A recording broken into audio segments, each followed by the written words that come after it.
Hello,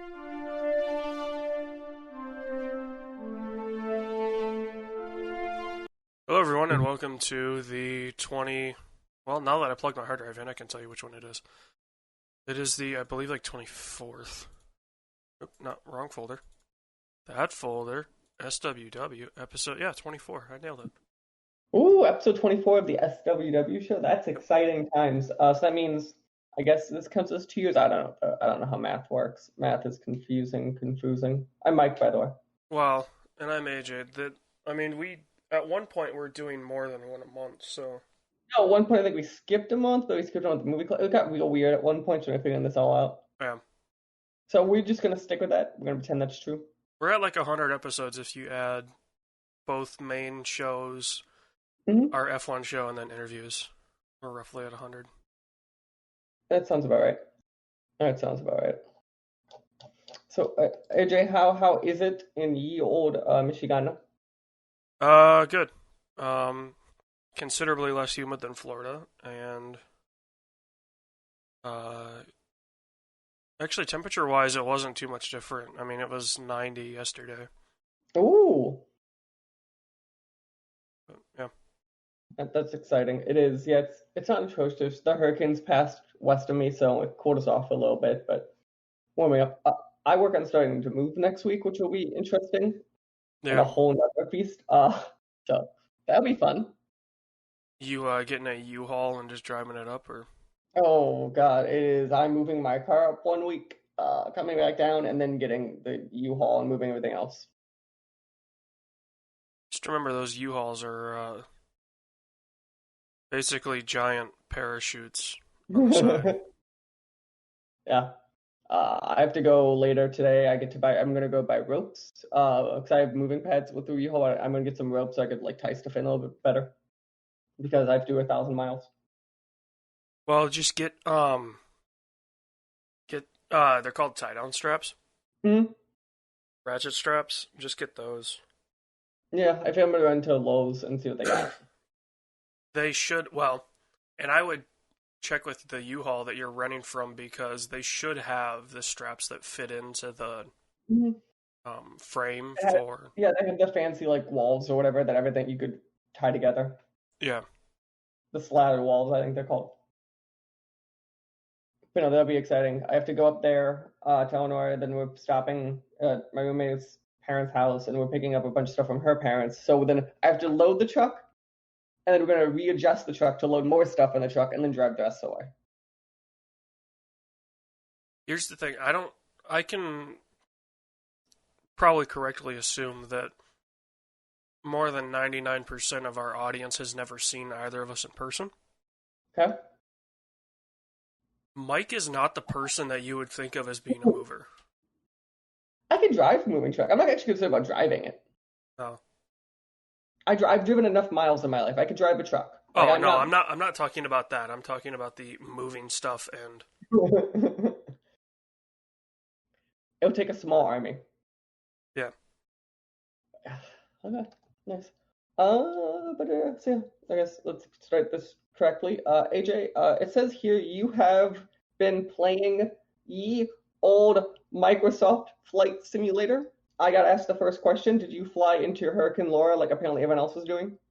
I tried to. I just could never find it. Like you can do it, but I was trying to do it the proper way of like taking off from an airport Mm. and either I could navigate the proper direction, but it would just take too long, or I would hop in a jet and just get lost. Mm-hmm. Because Hmm. believe it or not, the Gulf of Mexico is massive. No, Yeah. that is No, but so. I've heard like if you flew into it, it affected. They actually followed weather patterns, and it was pretty tough to control, which is cool because I mean, obviously the idea of it pulling from whatever weather service Mm-hmm. and doing like it's got the real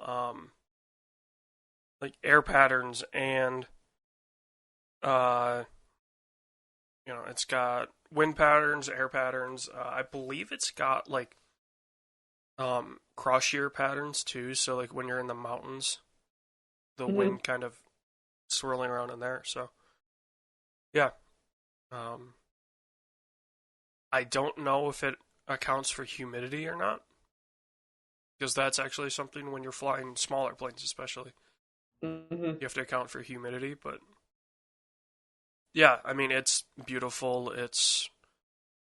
Um,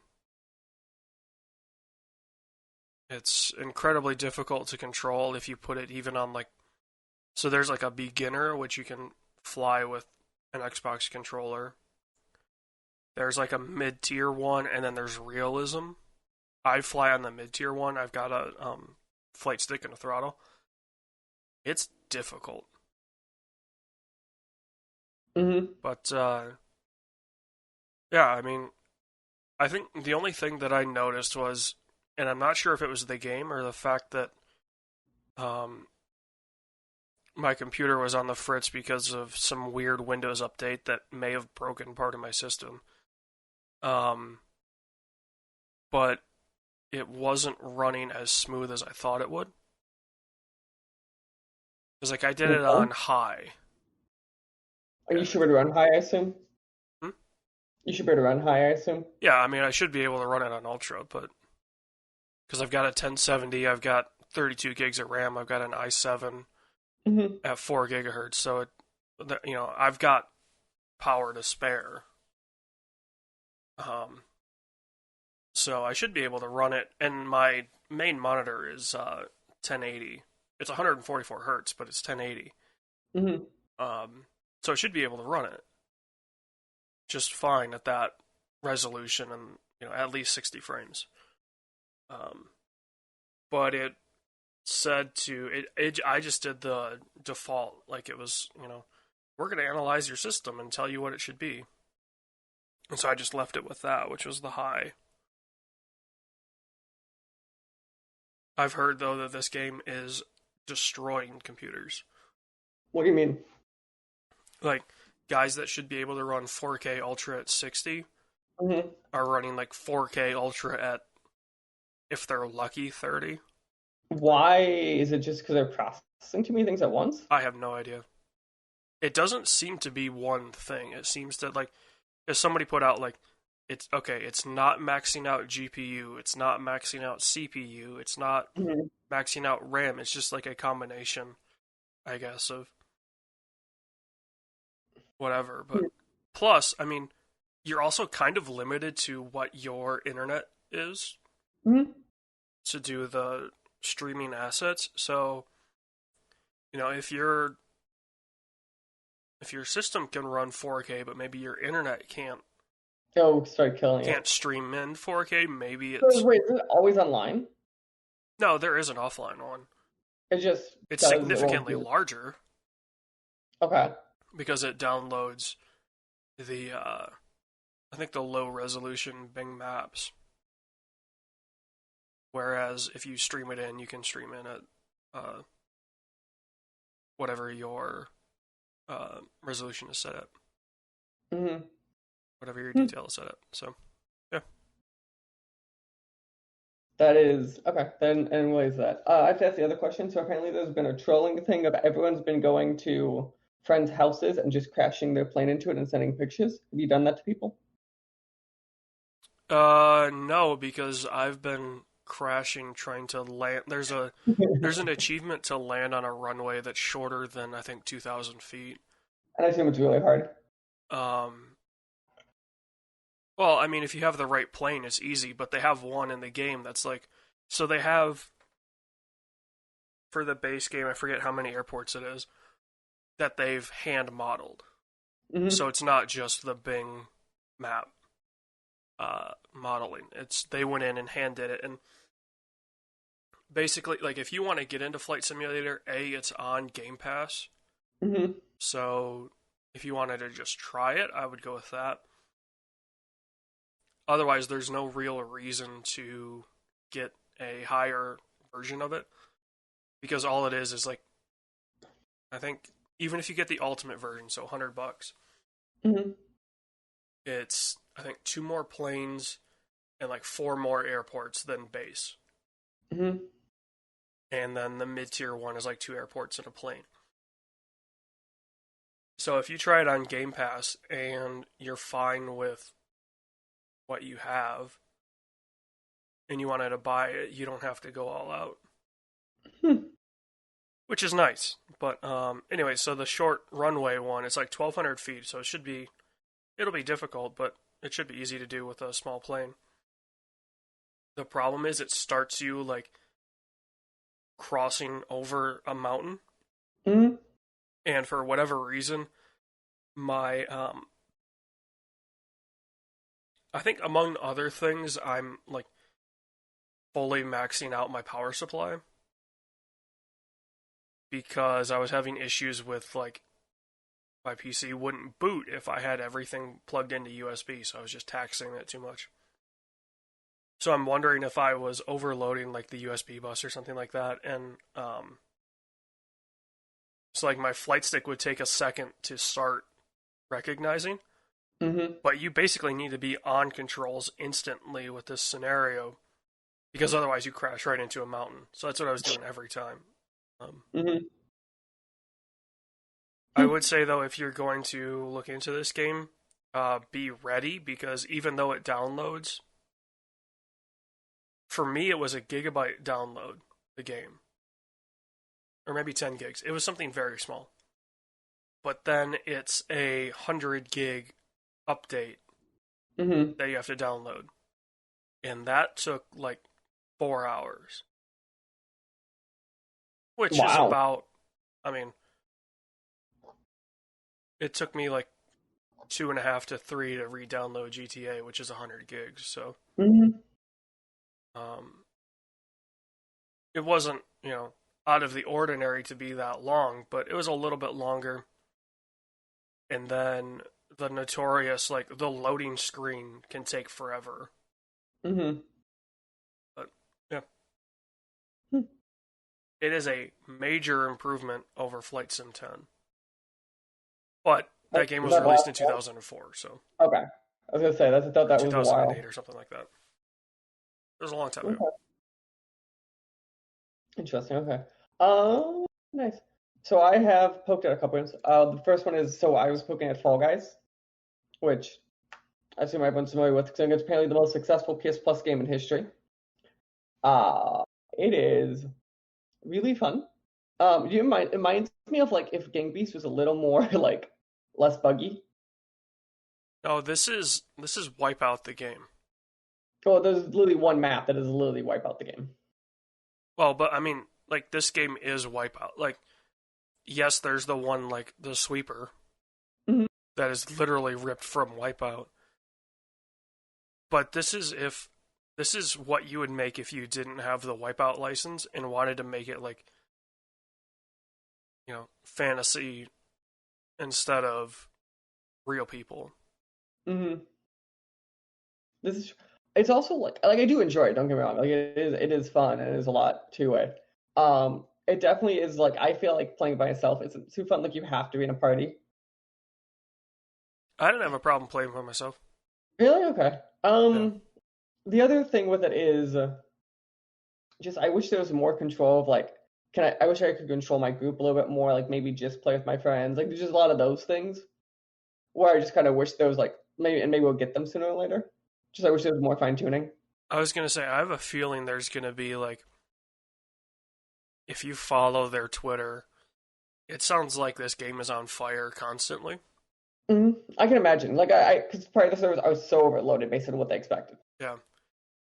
So they haven't been able to put time into fixing the game. It's just okay, we need to figure out how to get more servers and put it on Mhm. there. And And not panic. yeah.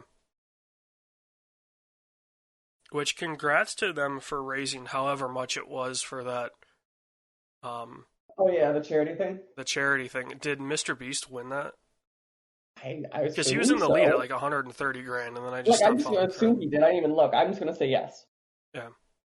Which can also congrats to that guy because he has made a ton of money. Yeah. And he's, I mean, he seems to be doing the right thing with it as well. Yeah. So what is your favorite Fall Guys stage? Because I think mine might be the one with the eggs in the team game. Um, the cylinders that rotate and have like the holes and walls and stuff like that.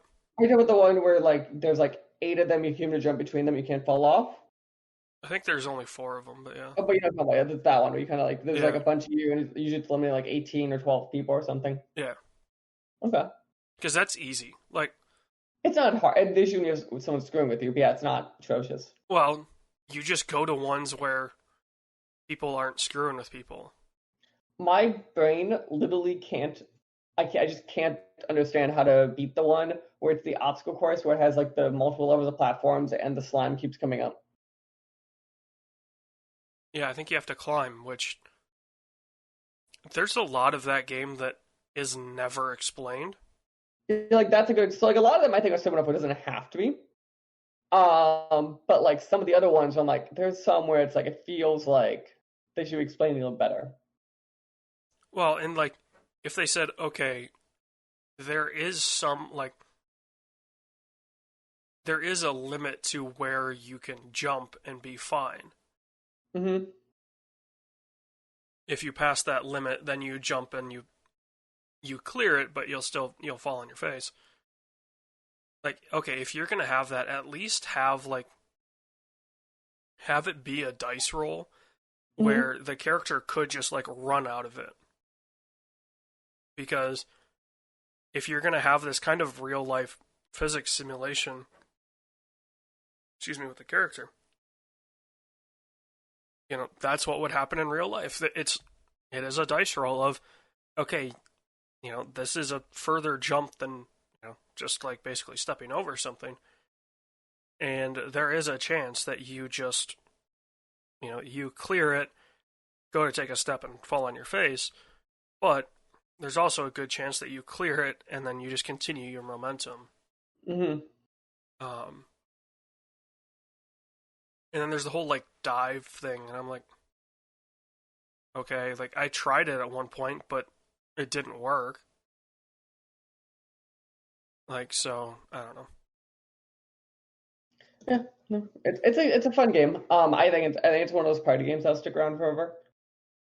I hope long term they add some sort of private mode where I just be like, okay, I have a group of 10 friends, and we have two PS4s, we just all jump in game or whatever. Like it's one of those.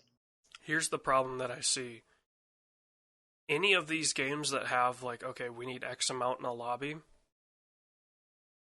like, I mean, battle royales, PUBGs, your This one's such a different type though, where like you could run in lower numbers, and like yes, maybe team games wouldn't work, but like fundamentally it would still work. well, but Just like, still. okay, you need 60. Like, if this game is going to stick around, like a Human Fall Flat or a Gang Beast, Mm-hmm. like those you can all run either with AI or Yeah, but it's does at most anyone what, like play five Gang or Beasts six with people. AI? Hmm? Does anyone play Gang Beasts with AI at all? I did to work on some of the tactics. Okay. Um, but I mean, like it's super super small numbers. Hmm. Whereas if this is gonna stay 60, I mean, you're gonna get to a point where you know there's 100 people playing this game, and okay, 60 got into a match, but then the other 40 are just waiting. Hmm. And does this game account for not full lobbies or things like that? Hmm. Or are they gonna behind the scenes throw in some like throw in AI characters, so even if there's only 40, you still play. You just have 20 AI. Hmm. But No, there are a lot of questions, I think. But I think it's the game's early and the game didn't expect to be as big as it is, and I think that's a lot of where this comes from too. So yeah, I don't think PlayStation expected it to be as big as it is. I promise you the internal team didn't either. Like there's Oh no yeah, I world mean, where but they're like like, Fall Guys was totally oh, this is the second game on Plus. oh, 100%. And now it really is the first game on Plus. Yeah, because what was it, Modern Warfare 2? Or yeah, which again, it's not a bad Plus choice. It's just Yeah. for sure not. Yeah. Okay. Nice. Okay. Otherwise, I have finally been playing Rogue Legacy 2. AJ, if I told you it's the second Rogue Legacy game, would you believe me? Yes, because I've known about the interview that we were gonna have for a while. So, Oh yeah, that should be up by the time this comes up, in um, theory, or right around now. Yeah. So Rogue Legacy 2. We were gracious enough to the game like a week-ish before early access, so I've had it for a couple weeks now. Uh, it is early access Rogue Legacy, so I think it's obviously missing some features, some enemies. There's only like really one biome, but fundamentally, it is more Rogue Legacy, which is what I wanted.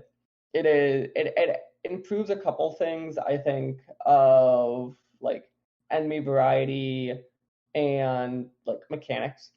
Otherwise, if you liked Rogue Legacy, you'll probably like two. Like that's kind of like this game is very much a like no, you just tell. What's interesting about Rogue Legacy, what I find interesting about it is, there's like this subgenre of roguelites that like are like RPG and progression. Like it's funny because like Rogue Legacy is like really was the first one of those, and now they get to look back and like all the games they influenced to now like figure out how they influenced by them. Like me and the CEO were talking about it, how the joke is like how like Star Wars, like the modern Star Trek was influenced by Star Wars, and the modern Star Wars was influenced by Star Trek. Like it's that same idea. yeah. I mean, any of those games that even Fall Guys is gonna influence. Mm-hmm. You know, it's weird to say that because of course it's gonna happen. Like, Mm-hmm. But no, it's actually I think it's really fun, and it's one of the things that if you enjoyed the first one, go check it out. Other obviously it's early access, so those hiccups, and they're very clear that more stuff's coming, and they keep finding bugs. But otherwise, broadly speaking, it's more Rogue Legacy. So if you like it, you like it. It says here you've been playing Skater XL. yes. And I've been playing Sessions, so I got into both of these like probably a year ago. I was gonna They're say I remember you talking about them or seeing you playing with something. Yeah, they are very much the um, Skater XL is very much like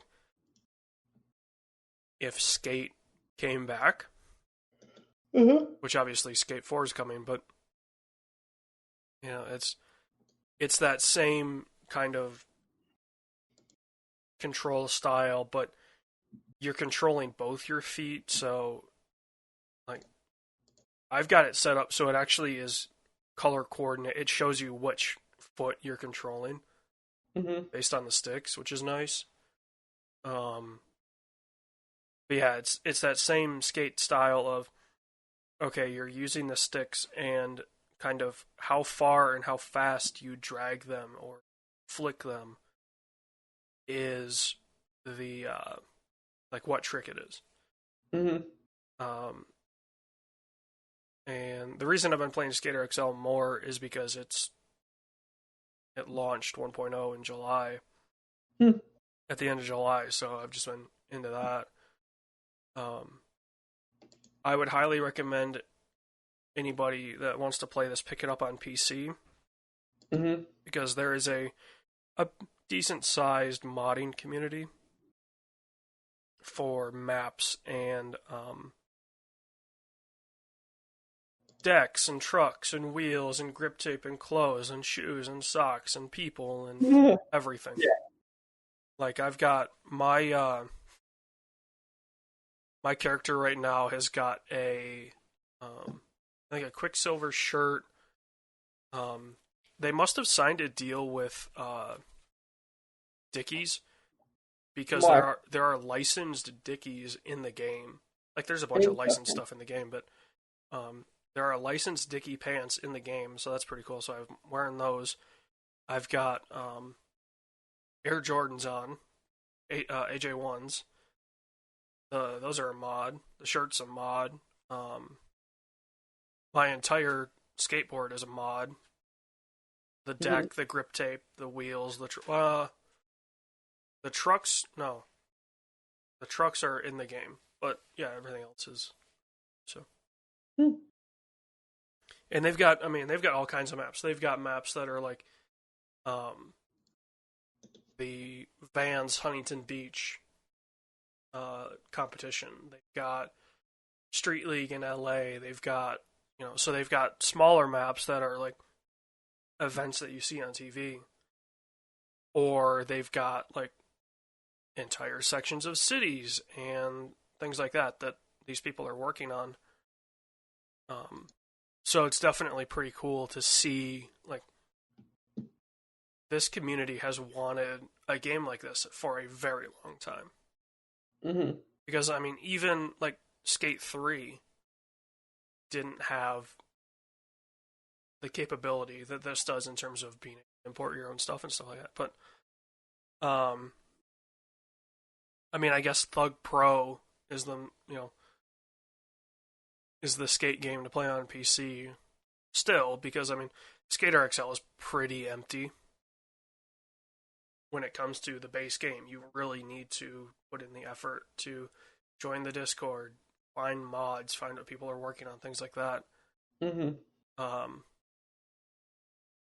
So there are some content issues there, whereas Thug Pro has all of the. I mean, it's Pro Skater 1, 2, 3, 4, Thug 2, and I believe American Wasteland levels all in it. So,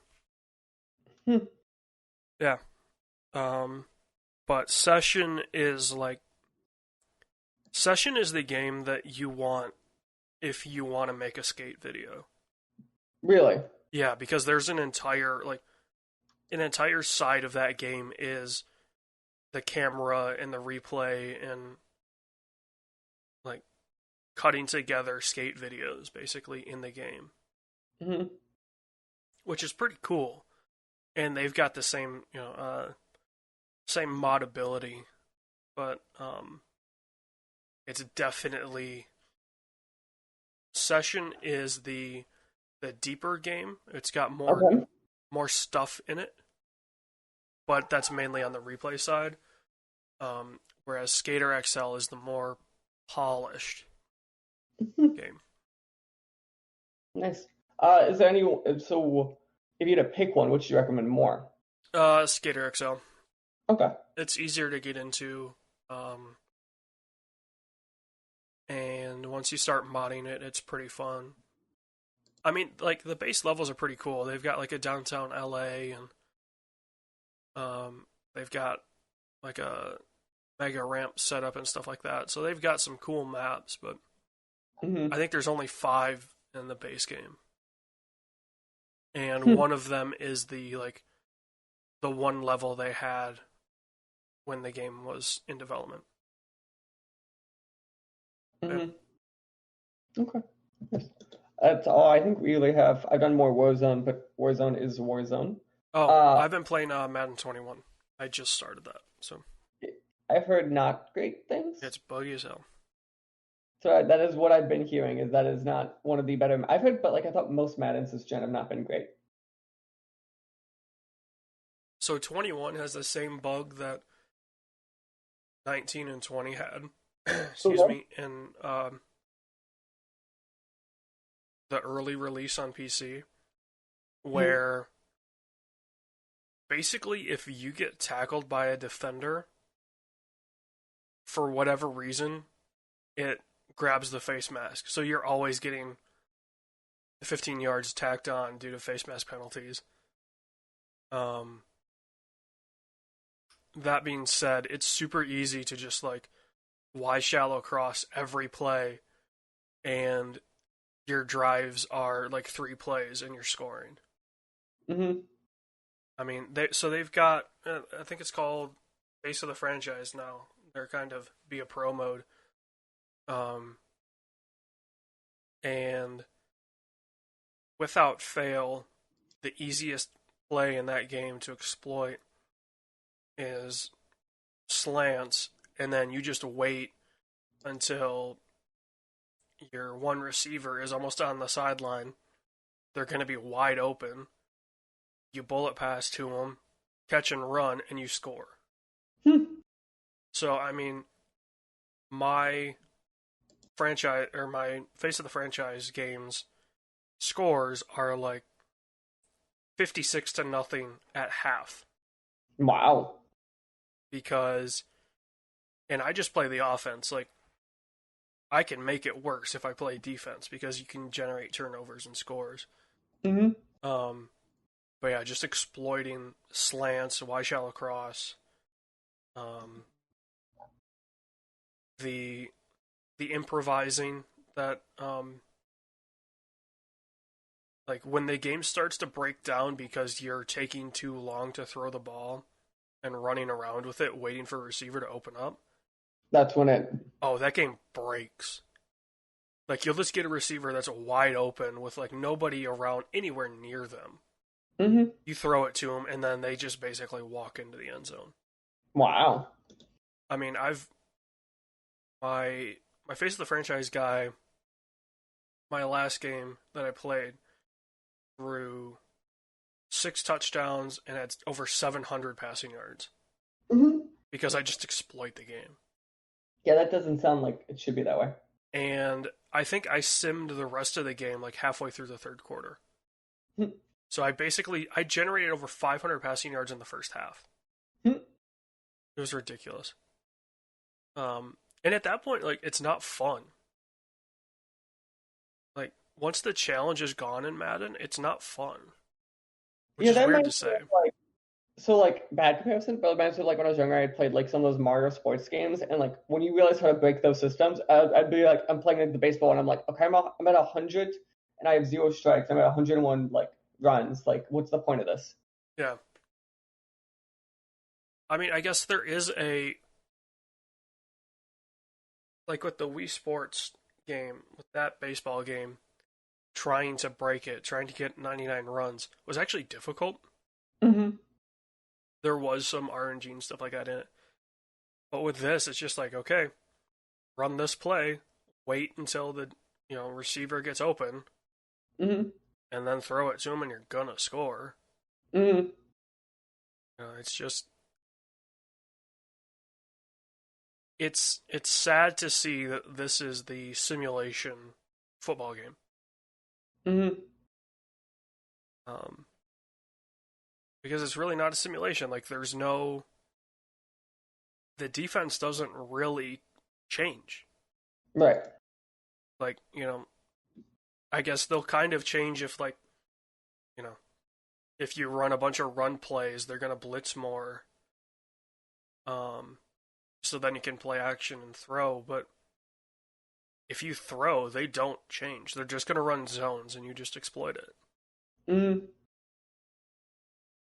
Which, I mean, I'm glad I'm an EA Play Pro or whatever it's called, because A, it gives me a chance to try out their games, decide if I like them or not, but B, it allows me to just uninstall Madden. Like, I didn't buy Madden.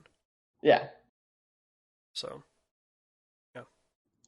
That is a good one. I'll give you that. Okay. Great. I went to a movie theater, AJ. A theater? And a what is it? American something, which Oh, it's, what it stands for.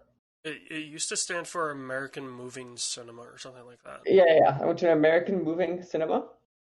Yeah. I I don't think saw. it stands for that anymore. I don't know what it stands for, so Probably nothing anymore. Like, they just dropped whatever. that's true. Like how KFC is just KFC. It's not Kentucky Fried Chicken.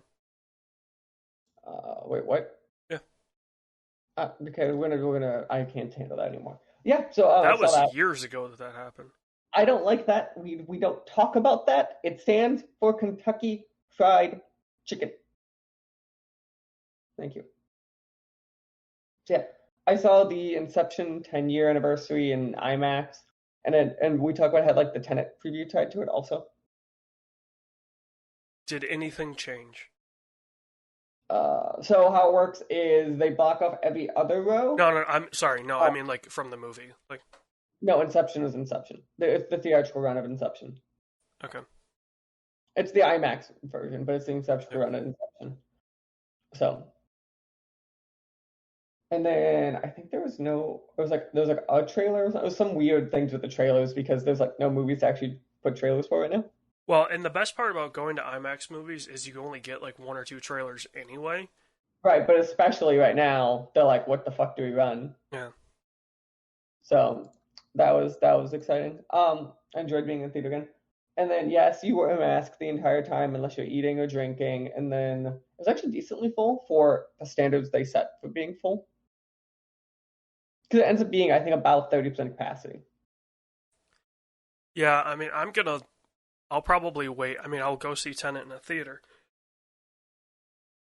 but I'll wait because, like, I think Michigan theaters open up this weekend, and Okay. I'm gonna hold off on. I'm gonna wait and see, like, what are people saying? Are theaters actually, standing by the 30%, the masks, all that, the stuff that the state set out for them to stand by. Are these theaters actually following that? In Florida they were, which if Florida's following it, I bet you a lot of places are. They had a cop actually. They had a cop to enforce rules, like sitting in the lobby. Well, so here's the weird thing. So I was in Florida a couple weeks ago now. At this point, they are,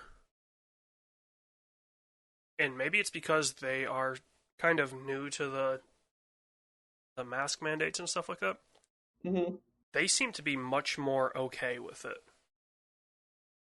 Like It whereas depends where in Florida, also. yeah, whereas in Michigan, like everywhere I go, okay, yes, you're wearing your mask, but people hate that you have to because we've been doing it for so long. Mm-hmm. But also, I mean, if we didn't have states like Texas and Florida that actually, and Georgia, I guess too, if those states put this shit into effect when everybody else did, and we squashed this thing, people would be enjoying summers. They wouldn't be stuck behind a mask, and kids would be going back to school. And yeah, Which okay, maybe there would be some mask rules there, but I was about to say, which by the way, also kids should be going back to school. That's besides the point. Based on every study, it's kids transmit viruses differently than adults do. well, and I mean, it I'm was not saying you do nothing to the kids. I'm not yeah, saying you be like, oh, we put 40 kids in 2x2 square. I'm saying if it's you, it should be kids who are in a classroom right now, not the college kids. It should not be the inverse, which is what's happening across the country. yeah. I mean, I'm fine with kids going back to school, but it's also yes, the kids aren't gonna necessarily have a problem with the virus. Like their bodies should be able to defeat it. Also, they spread it differently. Like every research shows, like kids can spread stuff. They don't spread the same rate. They don't spread the same as like an adult. That's always been true. Yeah. But it's more of okay, you're going to run the risk of them coming back home and spreading it to their parents who. And yes, there's that, but you have to cover also there are secondary effects in kids. Like for most Yeah. kids, that's their socialization. That is their development. Like what we're Yeah. doing to kids right now is pushing them back years. Yeah. A Yes, college kid there can be are pushed issues, back a but year. A college kid can be pushed back a year, and that'll be fine. I put back a 5-year-old a year, then now they'll put back like actually like 4 years. yeah. Well, and I mean, everybody's communication is going digital anyway, so hey, kid, guess what? I also can explain to a college kid what's happening a lot easier than I can explain to my 6-year-old. I Like don't broadly know. speaking. Okay, I can explain to some college. I can explain to an 18-year-old that's not in college yet better than I can explain. Yeah.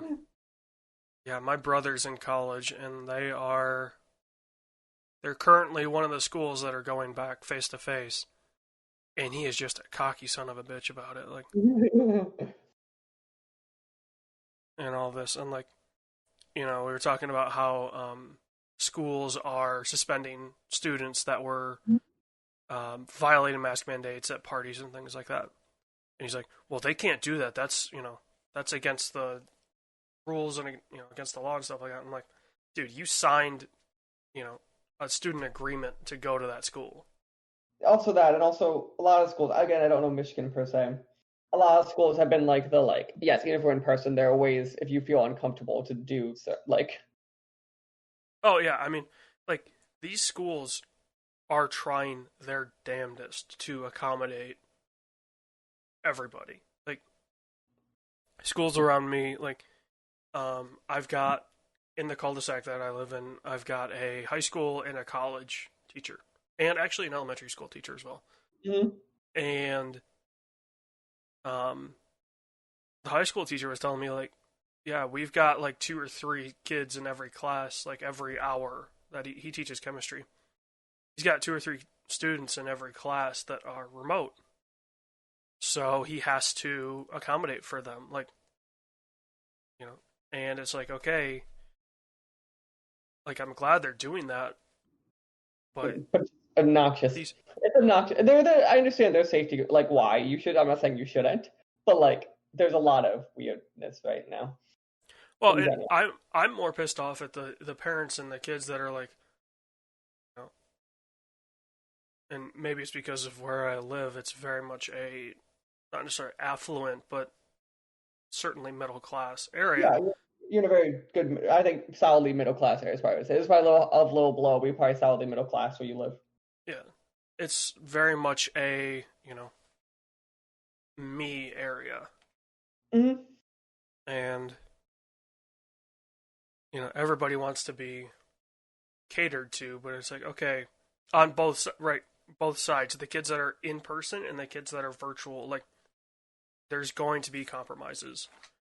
Right. Understand that, like that's the thing. Like I genuinely believe the US would be in a similar situation to much of Europe at this point if when cases started popping up, people just accepted compromise. It's so here's the thing though, and this is where it gets we're getting into fun power struggle stuff second. Our system just isn't set up the same as Europe. So one of the broader things in if you look at philosophy and structure of governments is our government is a bottom up approach, or most of Europe's a top down approach. What that broadly means is Boris Johnson, as the Prime Minister of Europe, had Prime Minister of Europe of UK had broad authority to do whatever is needed to shut stuff down, whatever. In our system, even if Donald Trump wants to or other presidents want to, they don't have the same authority. So They do, but not to the not same extent. not to the same extent. Like the example being a national mask requirement. Realistically, the president does not have authority to executive order that in. So if you want to argue there could be a law for it, Congress would have to make a law that isn't directly stating it. What that means is it's gray if they can make a law that says you must have one. They could tie state funding to one and saying if you don't have a state law, you won't have state funding. They could probably do that and that'd be within legal realms. But they can't just, but like, because of how the power system is set up in our country, that you can't just have Donald Trump going, everyone needs to wear a mask. Like from a legal point of view, that just isn't how his power works. You could You could tie it to state funding. You could Well, tie no, that. I was gonna say you can do the whole thing that Mishka's doing, where it's like, okay, due to HIPAA, we can't ask you why you're not wearing one. You But can have a mask mandate. I don't think the president has that authority. Period. That's my point. Explain to me under what federal law does the president have authority to mandate what people do and don't wear? And that's the problem at hand. They don't. Well, it's not necessarily wearing; it becomes a matter of national security.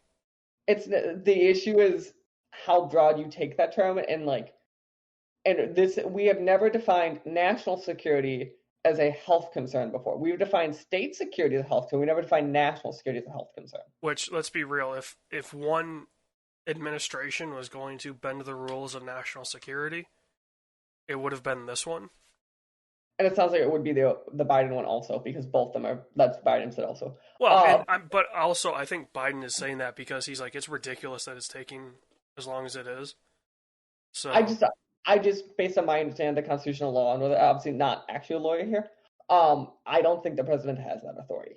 Again, I think you could tie it to a state funding bill that says you do not get funding if you do not enforce the rule yourself. I think you have that ability. I don't think you have the direct ability to unilaterally say you must wear one. They're going to say federal grounds. I genuinely, I have to believe that, like, through the well, you can declare national emergency, Yeah, but we have laws that state what you can and can't do in a national emergency. Like we actually have written laws that over time have been written tied to national emergencies. which I mean, this national pandemic could be considered.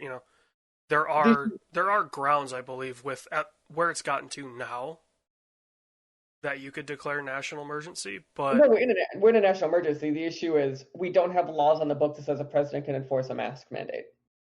well, we've also never had a well. I take that No, back. that's not true. 1918 had the Spanish flu, but We also had the Korean flu in the late 50s.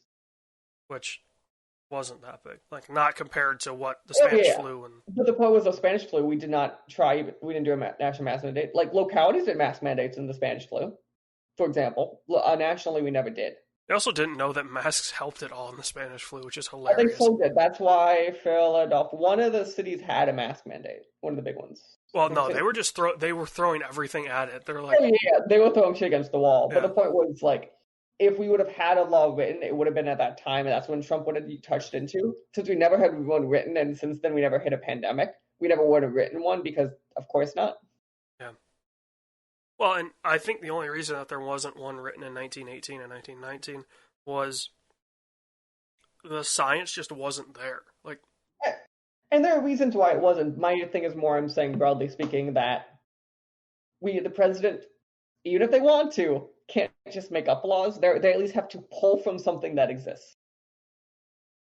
yeah, So he probably unilaterally can executive authority people in federal buildings. He can unilaterally executive authority people who are federal employees. He can unilaterally executive authority members of the armed military to wear masks. He cannot unilaterally enforce saying local Michigan business in this part of Grand Rapids has to wear a mask. He does not have that authority. no, like not for yeah, but then it would be okay.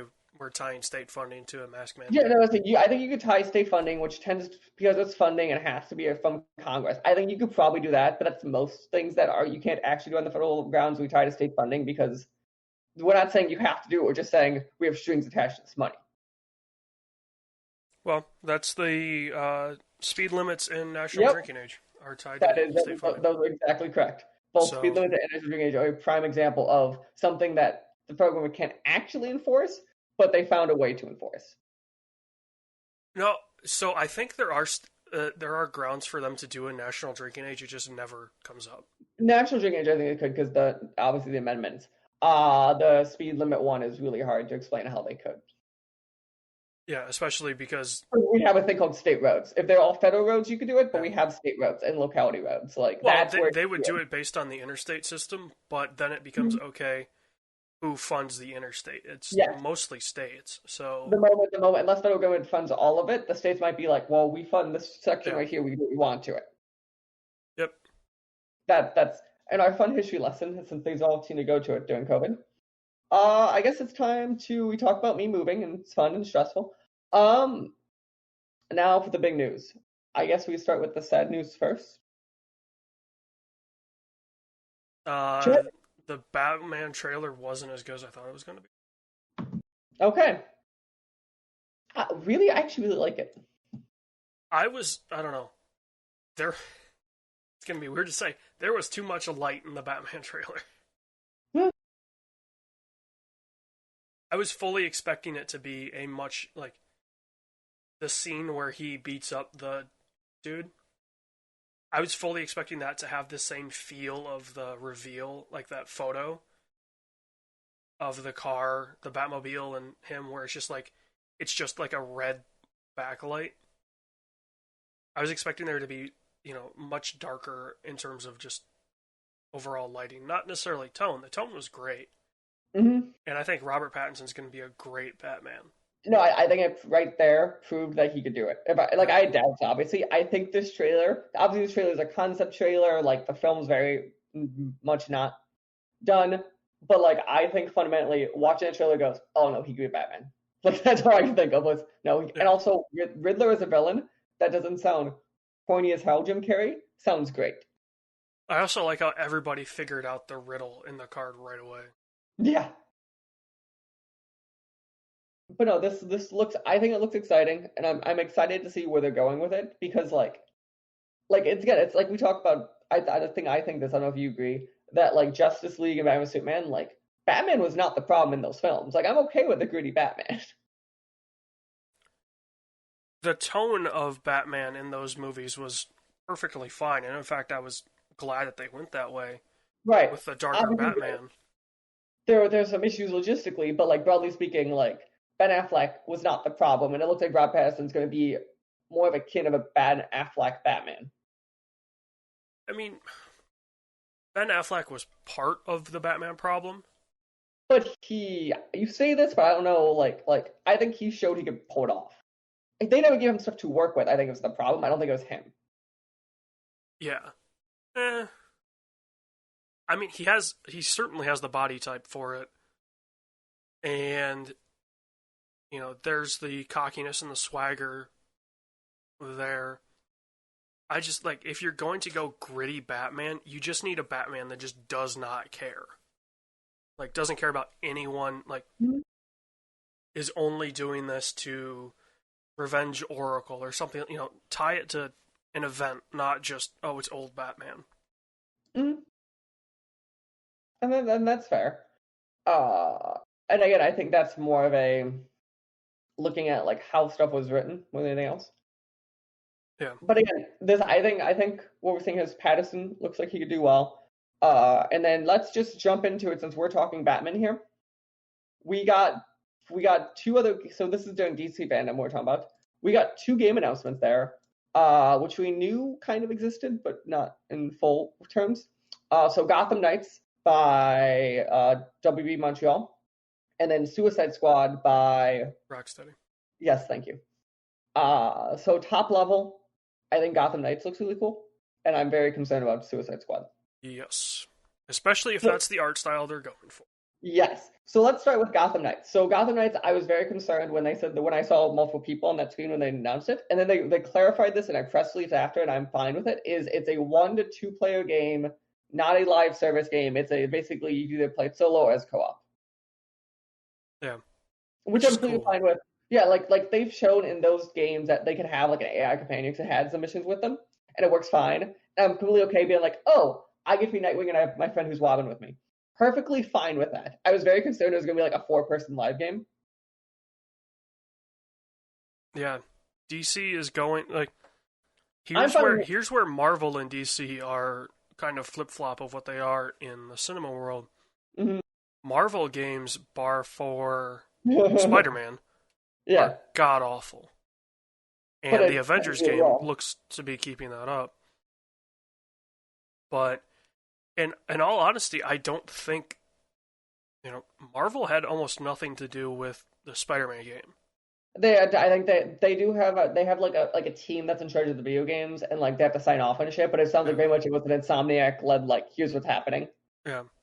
Like I don't know. I bet you on the back end they have a lot of signing off to do and they have to do a lot of it. But I bet you it's led a lot more by the teams and it's more of a like you have to make sure you follow our story rules or this or that more than anything else. And we'll maybe here's some ideas, here's inspiration.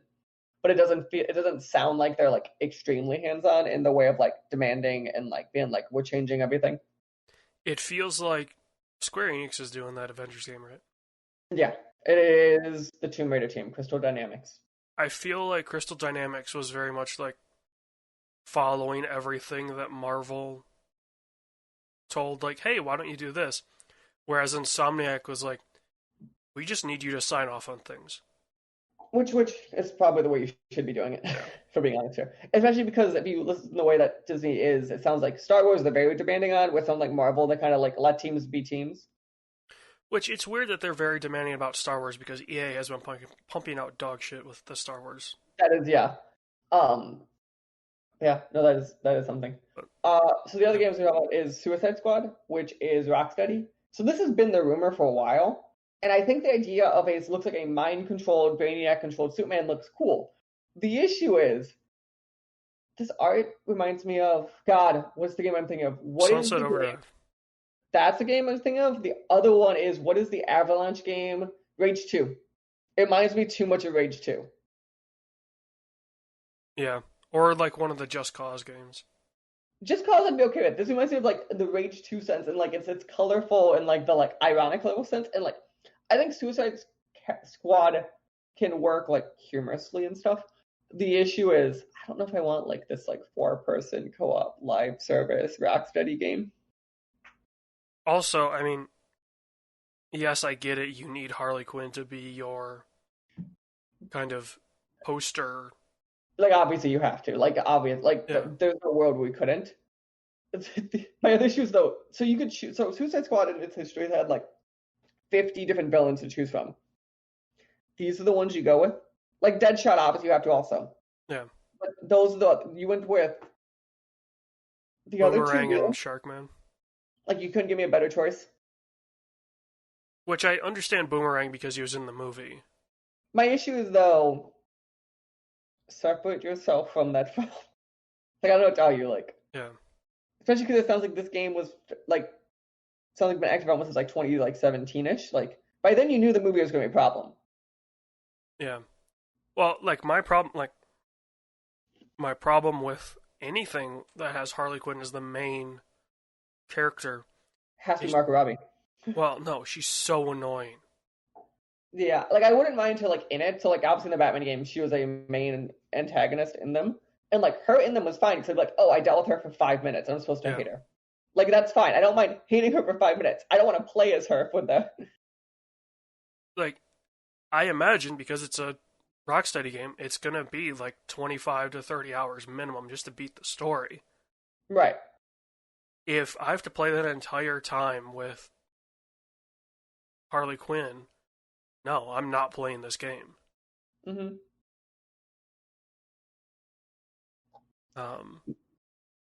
I certainly Yeah. think there are probably bigger issues with that game than Harley Quinn, but Yeah, I am very concerned by the look of like. Also, what's interesting to me is we didn't get gameplay. Where like at least Gotham Knights, they very sure it was like here is gameplay. Here's when it's coming out. Like not obviously not directly, but it's like here's gameplay. Here's what it actually looks like. And like even yeah. if it's early footage, it looks great and it looks like that. This game, they're like here's a cinematic trailer. It makes me feel that Rocksteady's probably started over on this game several times. That's been the rumors I was hearing. Was I thought they were doing like different. They've been trying different ideas because they wanted to leave Batman per se. What's interesting though is they said Suicide Squad is set in the Arkham world, but they did not say that in Gotham Knights. Like they said, Suicide Squad is canonical post Arkham Knight, but I didn't hear them say If that for Gotham Knights. That's if that's canonical. the case, well, that would make sense because those are two different teams, and Rocksteady kind of runs the But Arkham Origins is canonical in, which is the yeah. W Montreal first game. Yeah, but when you have two teams and one of them is the team, Mm-hmm. if Suicide Squad is canonically Arkham series, God, this game's gonna be insufferable. Like, I still haven't finished Arkham Knight. I really enjoy Arkham Knight. I think there's problems with it, but I do really enjoy it at the end of the day. It's so insufferable. I think it's the tank. If I could move the tank from that game, it might be a lot better. Yeah, I don't know. Like, there's a lot of bullshit that you just don't want to deal with in that game. There's too many Riddler. Yeah, you're like, okay, and you can't avoid them. Like, Yeah, you need to do some. you're like, okay, I guess I'll do this. Sure. Like when a game gets to that point, that's a very, very bad sign. Yeah. No, it was. It also, the twist wasn't that great. Like, there's a lot of. Yeah. Again, it is. I still like the game. Like, I think it's because like in a vacuum without the other Arkham games, we would be like it's amazing. The issue is we compare it to like a near perfect game like Asylum or City. Yeah. Yeah, when Like, you go back to back with like I think Arkham. effectively tens. So people fight between Asylum and City. I think City is a better game, and I think City is. If you want to argue what is a near perfect Batman game, it might be Arkham City. Obviously, Asylum had the benefit of being No much more. expectations. Yeah, it's one location. It's much more polished. The fact they kept that level up for City, I think, gives it to City. Like, Also, like City had introduction of more things. Like what I found insane about City was they went, here is Asylum. Here's every single thing you unlock, and that's what your baseline is. yeah, That's what's amazing about City is, like, most games will be like, oh, you have to go reset. Like Arkham Knight did that. And City was like, nah, screw that. Asylum, it happened 5 minutes ago. You have everything. You have the same batsuit. Let's go. Yeah. Like, it's kind of amazing that way, where they're just very clearly were like, nope, let's go. Also, I think Arkham City is one of the few times in video games where I don't hate the boss fights. Like Mr. Yeah. Freeze boss fight in Arkham City is That was genius. fun. Like that is genius. Yeah. The way they're like, nope, you have to hit him 5 times. You have 10 things. Figure it out. You can only do each once. Yeah. Okay. Final DC news. We finally got our first trailer of the TV series of the year next year. Justice League, the Snyder Cut. AJ, it was an exciting time. It was very exciting. HBO is riding this like a pony. They are full blown. Like, I've gotten like at least 4 different notifications from HBO on my phone of like, hey, nudge, nudge, here comes the Snyder Cut trailer. It's tomorrow, and then the day of, it's like, hey, it's later today, and then it launched, and it's like, here's the Snyder Cut trailer, and then like the day after, it's like, have you seen the Snyder Cut trailer? The thing I appreciate about the Snyder Cut trailer is, I think it's almost entirely new footage somehow. And also, I think it might tell a better story than Justice League did in the 2.5 minutes. I mean, I'm wondering, because obviously Snyder had a hand in it, so did they just reshoot the movie in like 3 months after he left? And because like, look at, like, I'm watching the trailer right now as we're talking kind of silently, yeah. And like, literally, I have not seen a single shot in this trailer that actually existed in that movie. Well, I would hope not. I mean, I would hope they have enough footage. I expected to do more of an interlude of like kind of that. Like, I'm very curious. Like, I have so many questions of like how different this is going to be and what type of story. Because they said it's 4 hours long. Well, and it sounds like it's a lot to do with the dark side stuff, and then there Which is was the stuff that people were complaining it didn't exist. Like, that makes, I'd hope so. Yeah. Because like that's a big part of the film. Like, you never like explaining a cyborg. Like, also, like, I'm hoping to God the Superman scene lasts more than 5 minutes of him coming back. Oh, that's what it was. It's Cyborg and Darkseid that they're focusing more on. Also, but like, I hope to God also they let evil Superman actually happen for a hot minute. Not just the 2 seconds of Lois Lane appearing. Yeah. I mean, here's the problem, right? Like, if you're HBO, Amazon has The Boys, and by the time that the Snyder Cut releases, at least 2 seasons of The Boys will be out, potentially a third. And they have a bad Superman. So how can you live up to, like, that's going to be the problem. If you try to pull off bad Superman, they already did it better. Yes, but and basically a parody of Justice League. Like, that is what The Boys actually was, yeah. And I agree with you on that, but I'm very curious because obviously that is what people wanted from Justice League was the bad Superman. Like, if you ask, like, what is the expectation that people who wanted that film had was they wanted bad Superman. That is a thing that people wanted. Not the 30 seconds we got of him. They wanted, like, a moment or, like, a couple scenes. Like, they wanted. Yeah. So I'd be very curious if they could pull that off, kind of, and can we get an actual, like, Batman vs Superman fight that doesn't suck? Yeah. Like, can the secret weapon, instead of it being Lois Lane, can it be an actual batsuit with kryptonite? Like, just what you want it to be. Or the word Martha. Right. Just like you want, like, what people wanted was, like, an actual, like, Batman outsmarted Superman with something that is his weakness, not he pulled a female out of his ass. Yeah. Which is different. Like, fundamentally, that is a different way to tell that story. Definitely. Okay. Now we're going to jump to... I guess we'll jump to the sad news now, since we kind of jumped over it. Chadwick Boseman passed away last night, or yesterday as we're recording this, at the age of 43 from apparently 4 years of colon cancer. He was 42. 42. it makes it even worse because he portrayed Jackie Robinson and he passed away on Jackie Robinson Day at the age of 42. Like, that is just a string of 42s that you do not want to deal with. Also, but in general, like what's I think really impressive about his career is like the entirety of his career that people talk about was apparently when he had colon cancer and was going through chemo and all that stuff, and you wouldn't notice. Yeah, so he would have been shooting Black Panther while.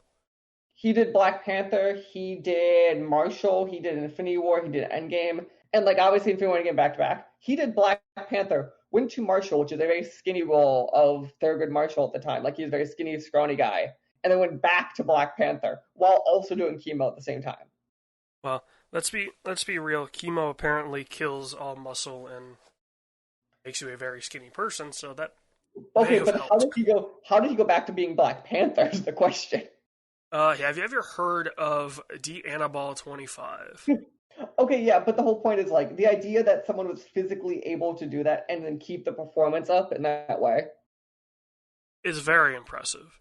Like that's like I think what will go down in history, I think fundamentally of like his performance, and I know you're gonna cringe because they're both Marvel moments, but I think the two moments that like I remember being in a theater and like you visibly hear the audience is when he goes away in Infinity War. Like I heard someone in the audience I heard people gasp like when him and Spider-Man went away, and when in Endgame you see his silhouette come back in Endgame, we both were there in theaters. You know for a fact the entire audience lost it.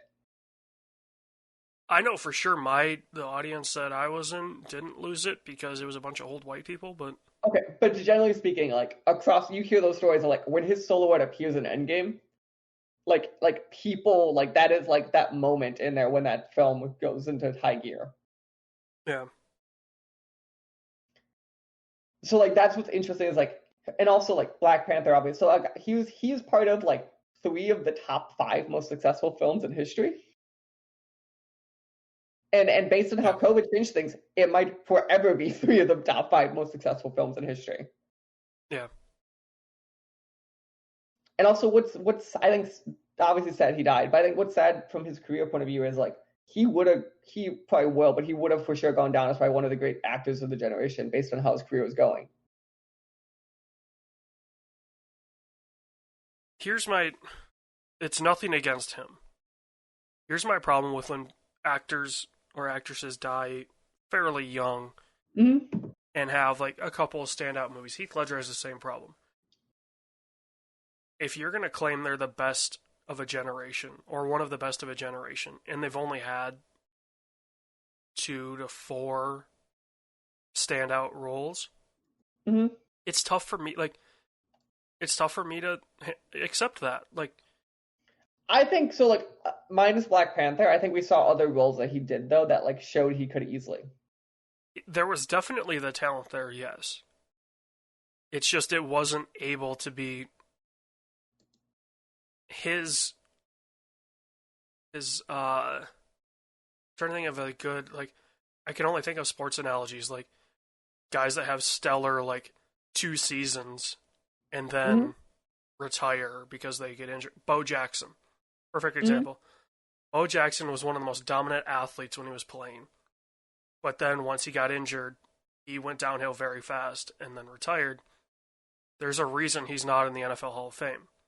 Mm-hmm. There's a reason he's not in the MLB Hall of Fame. Mm-hmm. He doesn't have enough of a resume long enough.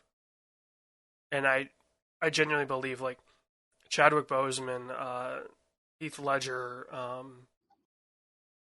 take your pick. I mean, any of these actors. They'll be shined in history because of their spots they had. Yes, but they will be acknowledged, but do they deserve to be called a best of a generation? Probably not. I don't think right now we're saying he is. I'm saying he showed a realistic world he could have been. Yes. Like Philip Seymour Hoffman is the one that I would say like is. he will go down as the greatest of a generation because he had almost every movie he was in, he was Mm. up for an award. Let me put you. Chadwick Boseman, I think, is akin to Heath Ledger, where based on what we saw them both in by the time of their passing, is I think I would be willing to bet a lot of money that if both of them had 20 more years on their career, they would have gone down as one of the greatest of their respective generations. Yes. I agree with you saying Absolutely. at the time in which they died, they never made it because of it. But like based on the track record they set Yes, they had the at that potential. moment, it showed. And like realistically, stuff could change in actors, and maybe that changes. But like there was a point in a lot of actors' careers you could see it happening. Look at Training Day for Sam Right. Jackson. Or not Sam Jackson, Denzel Washington. That's a prime example of at that moment he was not, but you saw it happen. Yeah. That was the role where you could tell, okay, he's going to become the best. And again, like at that moment, if he died right then, he would not have been. But you could have that same discussion, and be like, no, we see it. Yeah. And I think that's just true of Chadwick Boseman of like even the idea of like so like, I'm not the biggest fan of Black Panther, but I can't ignore the cultural relevance Black Panther had. Like the amount of like people talk about that film or like the actual box office of that film like is actually insane for an introduction of a new character, which are those are the films that in Marvel's catalog do worse. Well, and I mean, still even in 2020, so what, 4 years, 3 years, excuse me, after the movie came out, it's still seen as like, a lot of young black kids growing up love that movie because Mm-hmm. it's somebody they can relate to. Like, if it's weird to say if Black Panther came out in 2020, it would have more of a cultural impact than it did when it released. I Mm-hmm. think it would, but um, just the fact that that movie will never, it will always stay relevant to a population. Mm-hmm. I mean, there's how many superhero movies that a white kid could watch, and there's none that really stick out. If you're a young black kid growing up, the one movie is Black Panther. Mm-hmm. So it'll always have that cultural impact and relevance. But yes, it's very sad to see him pass. That being said, that guy was a trooper if he was dealing with that for the past 4 years. Mm-hmm. But and it also shows like much in the same way that COVID-19 pulls no punches. It doesn't matter who you are. Mm-hmm. Health issues affect everyone. Get your colons checked out, people. Get a finger up the butt. Or no, that's On prostates. that lovely note, the next news we have here is so Like I say that as a joke, but seriously, guys, if there's history of colon or pancreatic issues in your family, doesn't matter how old you are, get it checked out because you don't want to be the guy that's 32 and all of a sudden, you know, dealing with stage 4 mm, colon cancer. yeah, much.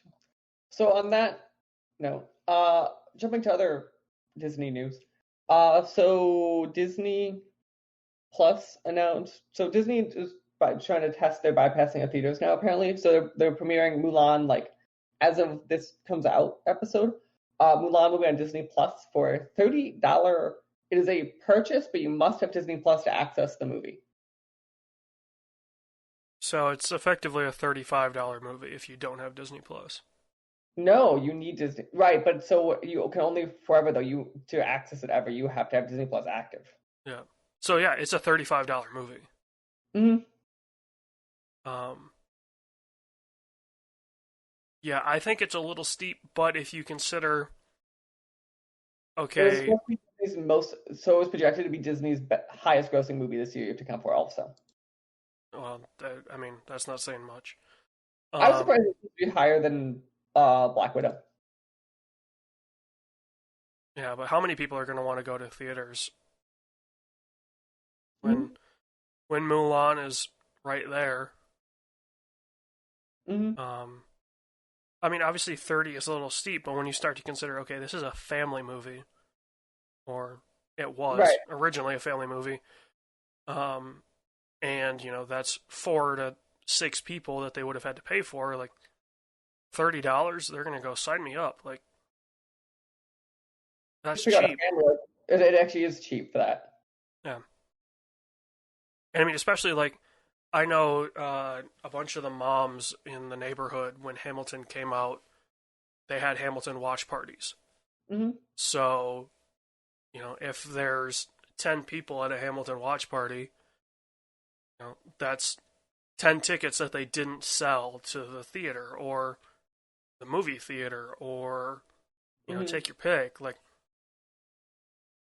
there's definitely you know there is a financial side of okay, can we make this work?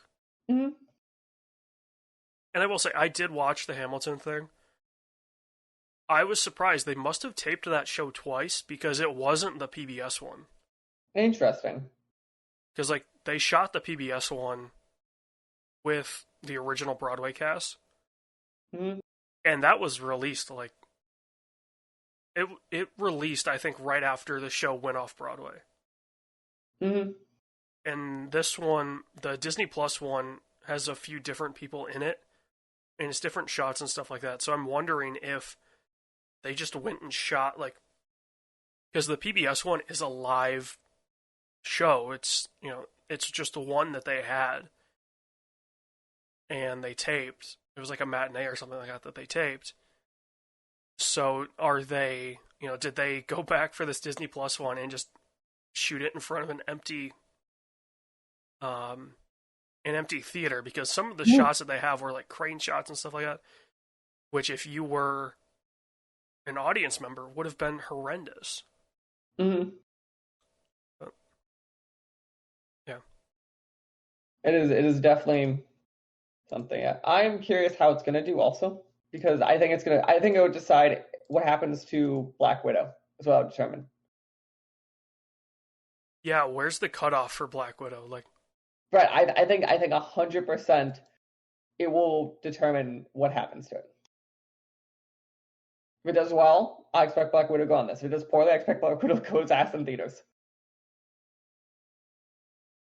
or do they knock the price on Black Widow? Do they make it $20 instead of 30? Or 15 into rental. Like they're gonna play, but you could see some playing around. Do you own Mulan or is it just a one-time purchase? You own Mulan. Okay. So it's a $30, you own it, but you have to Disney Plus to access it. So it owns an asterisk, but yeah. You own it. So it's an early access release. Yeah, I like that. I like that term. Because eventually it will be on Disney Yeah, Plus. it's going to be on Won't be Disney Plus anyway, so I promise you it will be. It's just a matter of when. yeah. No, you're right. Oh, that's one thing I've watched. I watched the pirate movies. Oh, I'm sorry. The first 3 aren't bad.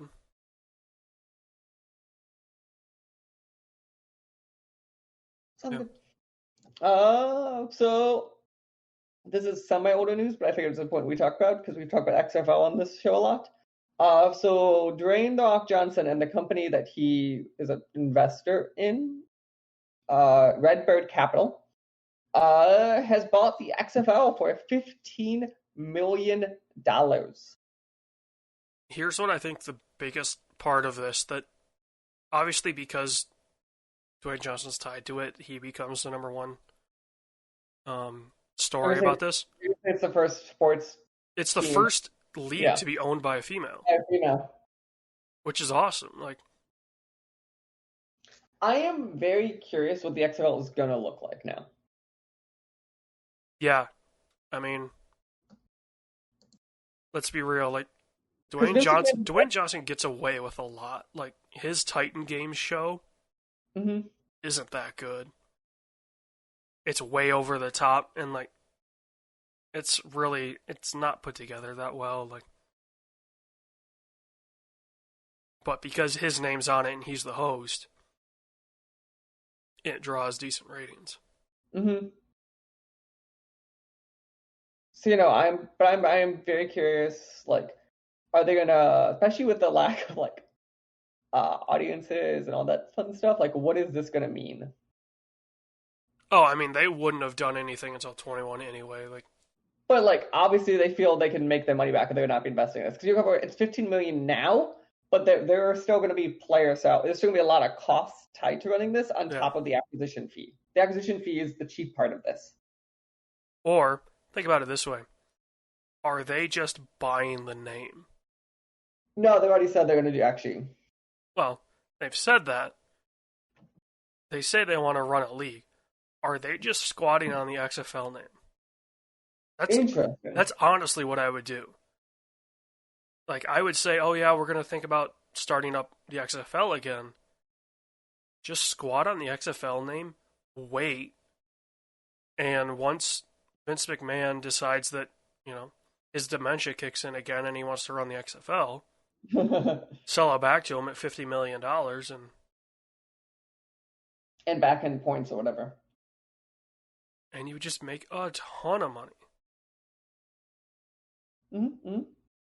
Because I mean, Exactly. if you just squat on the XFL, I mean, what are your costs? Like, okay, maybe $1 million a year Mm-hmm. if you're just sitting on it, which The Rock can probably cover in a quarter of Under Armour royalties alone. So, Yeah.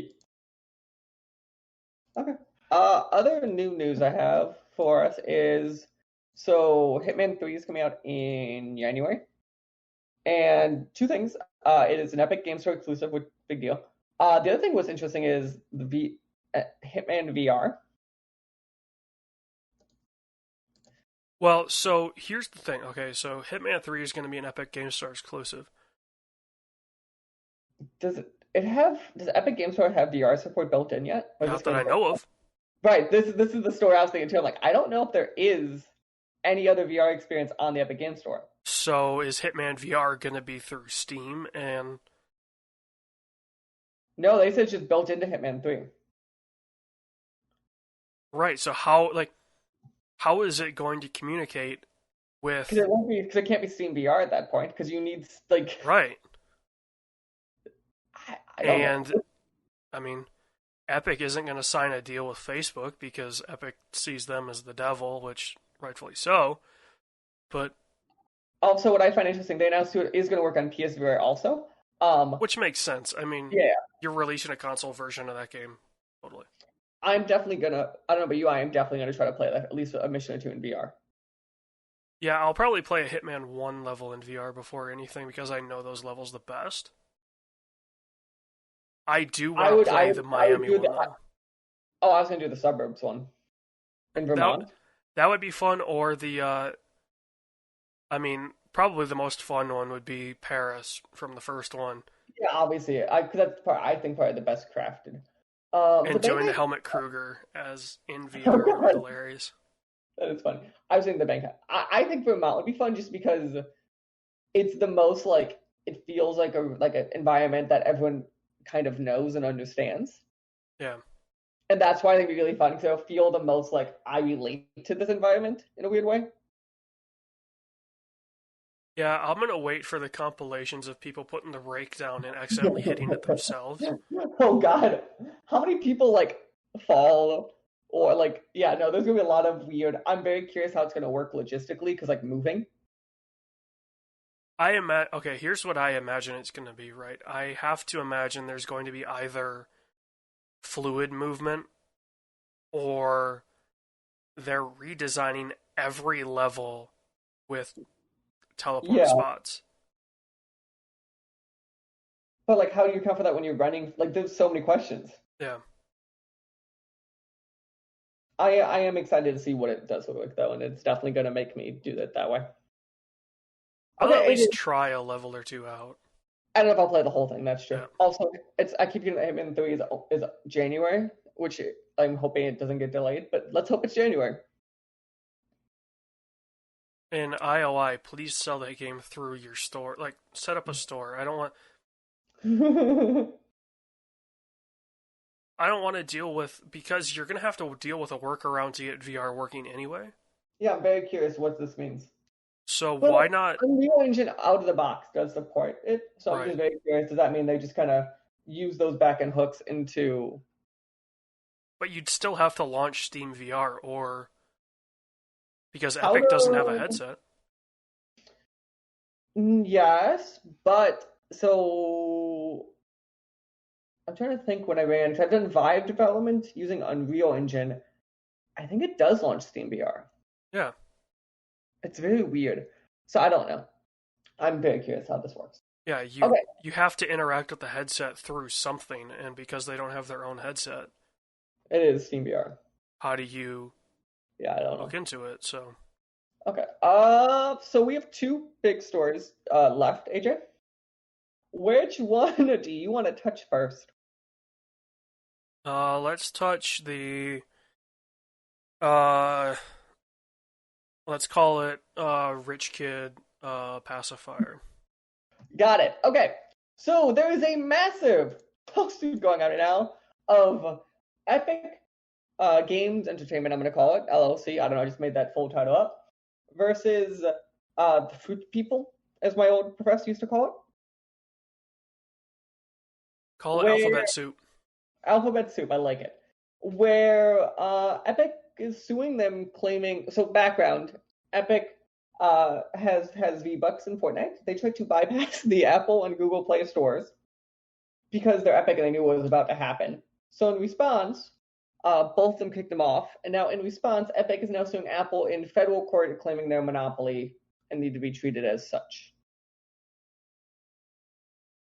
Which, for the record, I do not believe this was Epic just happened to make the fall into a lawsuit, saying they hit them with the lawsuit about 20 minutes later after being kicked off the store. Well, Epic fully knew what was going to happen. Like, 1,000%. And they're claimed to be the good guy here, which, hear me out. I'm not saying there's a good guy in this argument. Epic just looks like they're being a bunch of, what's the term I'm looking for here? I'm trying to get the correct term. Entitled brats? Is that the term I'm looking for? that or like prima donnas, I guess would be the better. Like, they want to. Okay, no. Here's the perfect analogy for what Epic is doing. They're the douchebag bro at a fraternity that tries to pull a prank, and based on the response, either laughs along with the person or is like, "It's just a prank, bro." Mm-hmm. They're that person, and I mean, they fully knew. Oh, we are going to like we're going to go behind Apple's back for this. No, like they knew 100% what they were doing was going to result in actions by Apple. Mm-hmm. And I mean, if you're Apple, I think they have done the right thing. Like, they've been very calm about this. They said what they were going to do. They did it, and Epic is left to be like, the whiny bitch in this, and complaining about, oh, Apple kicked us off and did all this and that, and it's like they did what they said they were gonna. They didn't surprise you, like. Also, in general, so like one of the Epic arguments is like, well, their rate should be lower. I agree their rate should be lower. I don't think the federal government should be setting their rates. Yeah. Does no one see a dangerous world here where the federal government starts setting store rates? And I think that's what it's going to come down to. Like, the federal government themselves don't. Well, so here's another thing. Here's something that we're not thinking about. If this gets to a point where the federal government has to intervene, mm-hmm. they are just going to say, look, we gave you guys an opportunity, right, with the ESRB to police yourselves. If you are bringing this now to us, yeah, I'm scared. What are they else going to do? They are going to set up guidelines. Mm-hmm. We're not going to have, we're going to be a Australia, we're going to be a UK where there are censorship boards. Which we don't want to happen. And the issue Right. is you're opening a dangerous can of worms here. Because once the government feels like they have to get involved in one aspect, why wouldn't they get involved in the other? Exactly. And Epic. Also, this is not a monopoly law. Apple does not control a majority of any of the share, and saying that they have a closed ecosystem on the platform in which they provide is not a monopoly. PlayStation is not a monopoly. Xbox is not a monopoly. Nintendo is not a monopoly. That's not how this works. Yeah. I mean, the only the only one where you may have a case for monopolization is Google. But but based on their lawsuits, not because they're trying to argue saying it's a closed ecosystem makes it a monopoly, not share. Right. Which So, yeah. closed ecosystems are not monopolies. Those are their case. Their example case is the 1997 Microsoft case, or whatever it is, right? Microsoft at Which the is the time that had Sherman Act. Like, right, but hear though. But the thing though is the Microsoft had a closed ecosystem and 90% of market share. Apple has like 15% of market share. again, if you want, like, Google is the only one that you could really go after here. And they're not. They allow you to sideload, so okay, they don't have a closed ecosystem. But when it comes down to it, if you want to do anything on Android, you need the Play Store. So okay, so it's kind of a closed ecosystem. It's a walled garden with an unlocked gate. And they also control, it's like 90% of worldwide smartphones.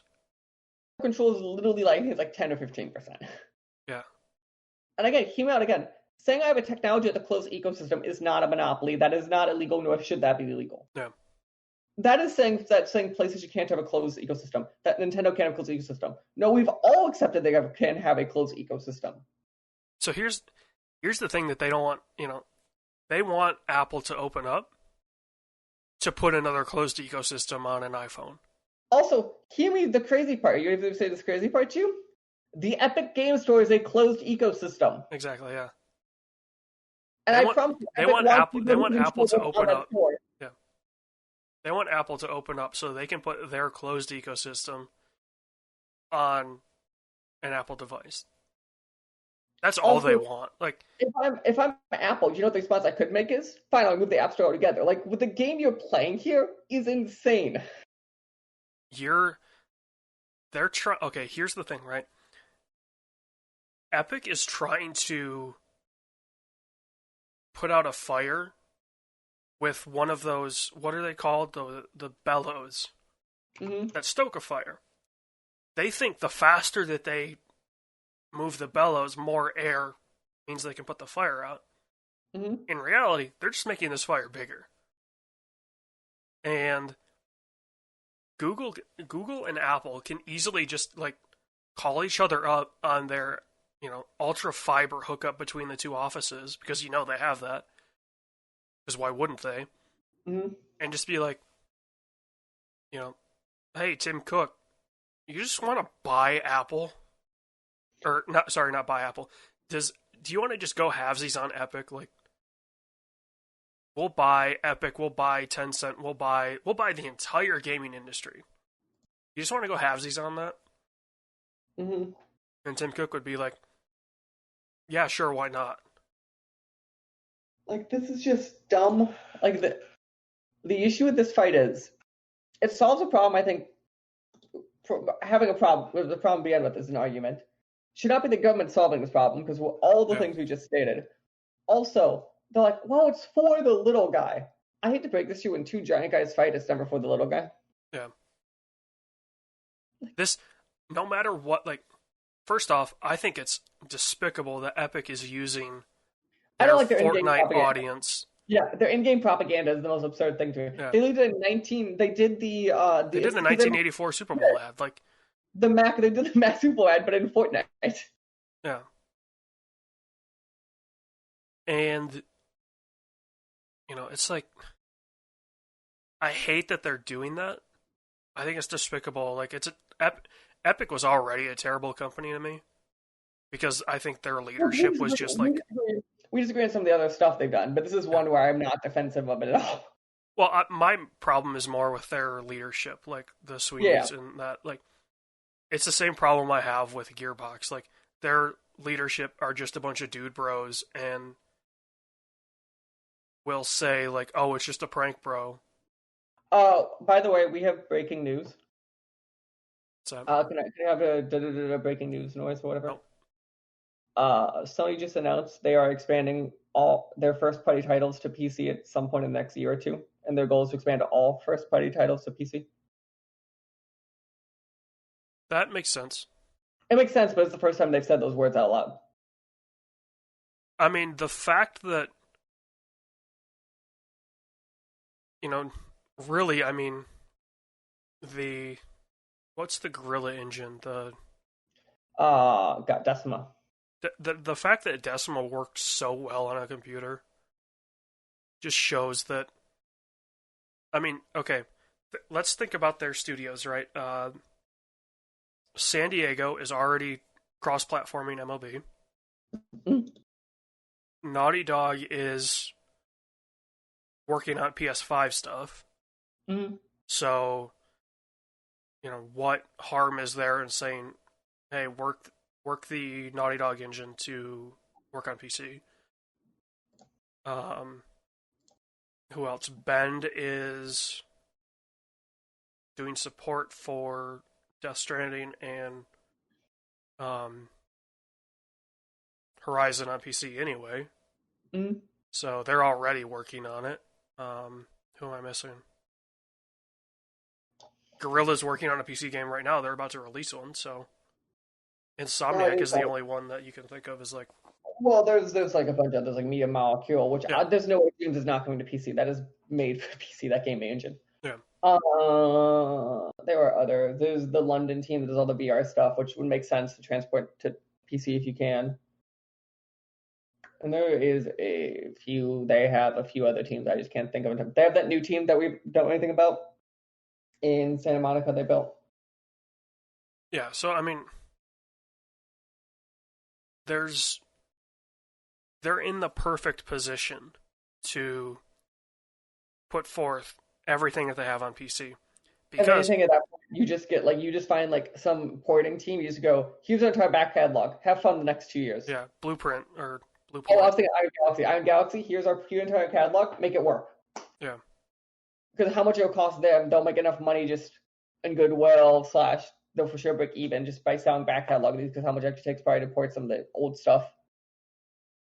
yeah. I imagine like, well, it's always why, um, it's the rumor of why Red Dead Redemption 1 is never on PC is it's just a cluster underneath. But like a lot of the old games, I can emulate a PS2 on PC if I had to. Yeah, Where like obviously like PS4 it's hard to emulate or PS3 it's hard to emulate. Like a PS2 game, I can emulate that on PC, no fucking question. Because every yeah, year's enough processing to like have a PS2 technically in the engine if I had to. yeah. And they've And I done that. mean, your one hiccup is gonna be PS3. Which at this point, like give it another 6 months a year, the average computer might be strong enough to do that. The issue right now was Well, they was too close together. well, and think about it, right? Like even the emulator softwares Mm-hmm. are able to run PS3 games pretty well. Some of them, And I bet you in house they have more knowledge. right? Well, and that's the thing, right? So these guys are reverse engineering all this stuff. If they had the actual tools, Sony could make a PS3 emulator for PC that would run probably with almost no overhead. So, Mm-hmm. yeah, Yeah. it makes a ton of sense. Yeah. So Taylor, ending what we were talking about on this Epic things. Epic, get your head out of your fucking ass. Okay, let's move on. Speaking of people's heads in their asses, we have our final big news story, which is we finally know this year's Call of Duty. It is Call of Duty Black Ops Cold War. It looks really fucking cool. But some people in the games journalism business in quotes exclamation point whatever the fuck Journalism is in quotes for sure. apparently think the game let me see if I have let me get the quote to make sure right some people in a video game website we shall not name because we have many problems with this video game website say quote Call of Duty recklessly promotes far-right conspiracy theory. First question, AJ. So isn't like fake historical fiction supposed to be like based on conspiracy theories and like feel semi-realistic? The one thing that I will give to them is the Yuri Bezmenov stuff. So sure. Which, okay, yes, he's been kind of a alt-right conspiracy theory icon the past, we'll say, 10 years. Okay, great, but this is fiction. I don't know world everyone lives in that the whole point like I guess here's where it gets weird, right? These are the actual tapes that they're showing. No, that's what's really. I think that's what makes it really cool is because it is the actual tapes. Well, so like, but that your argument of it's a work of fiction, okay, that's true, but you're using it's a work of fiction that you're using actual like the actual interview. Like it would be one thing if they recreated the interview. I bet you in game they'd recreate it if they show it, if they even show it, because it What's wouldn't make what's sense. to stop them from just showing an FMV of the tape? I think they should, because he mailed the whole. I'm sorry if you go through this insane game, which will have giant explosions, maybe a nuke at some point, maybe out in space, and you're like, yeah, no, that's right. This really showed how this conspiracy theory is real. Like I don't know what to tell you. It is weird for them to lean on him in the marketing material, Sure, and so I can see kind of where this is a tone piece though. The piece in which that people know is the initial trailer, and we got more post then, which we're gonna do in a second. It's to set a tone. Like this is a yeah. tonal piece. And the thing I think that really is nice about this tone piece, and nice is a relative term, is the what he talks about. The reason that I think that piece really works and gets people hyped for the game is it feels like real life right now in the world. Oh yeah, like No, and that's why this it is the works. perfect game to release right now. Like And this game's been around for years, so it just happened to work out. But the whole point is, the reason that I looked at it and went, "Holy shit, I want to play this," is because like somehow they tapped into the zeitgeist perfectly. And like, yes, it's uncomfortable. I agree. But the whole point of like, as me and you talk about, like the Modern Warfare series and Call of Duty, those games, as much as they're insane at some points, there are moments those games are uncomfortable, and that's when people point to saying those games work. yeah, I mean it's just they they know what they were getting into by using Bezmenov's interview.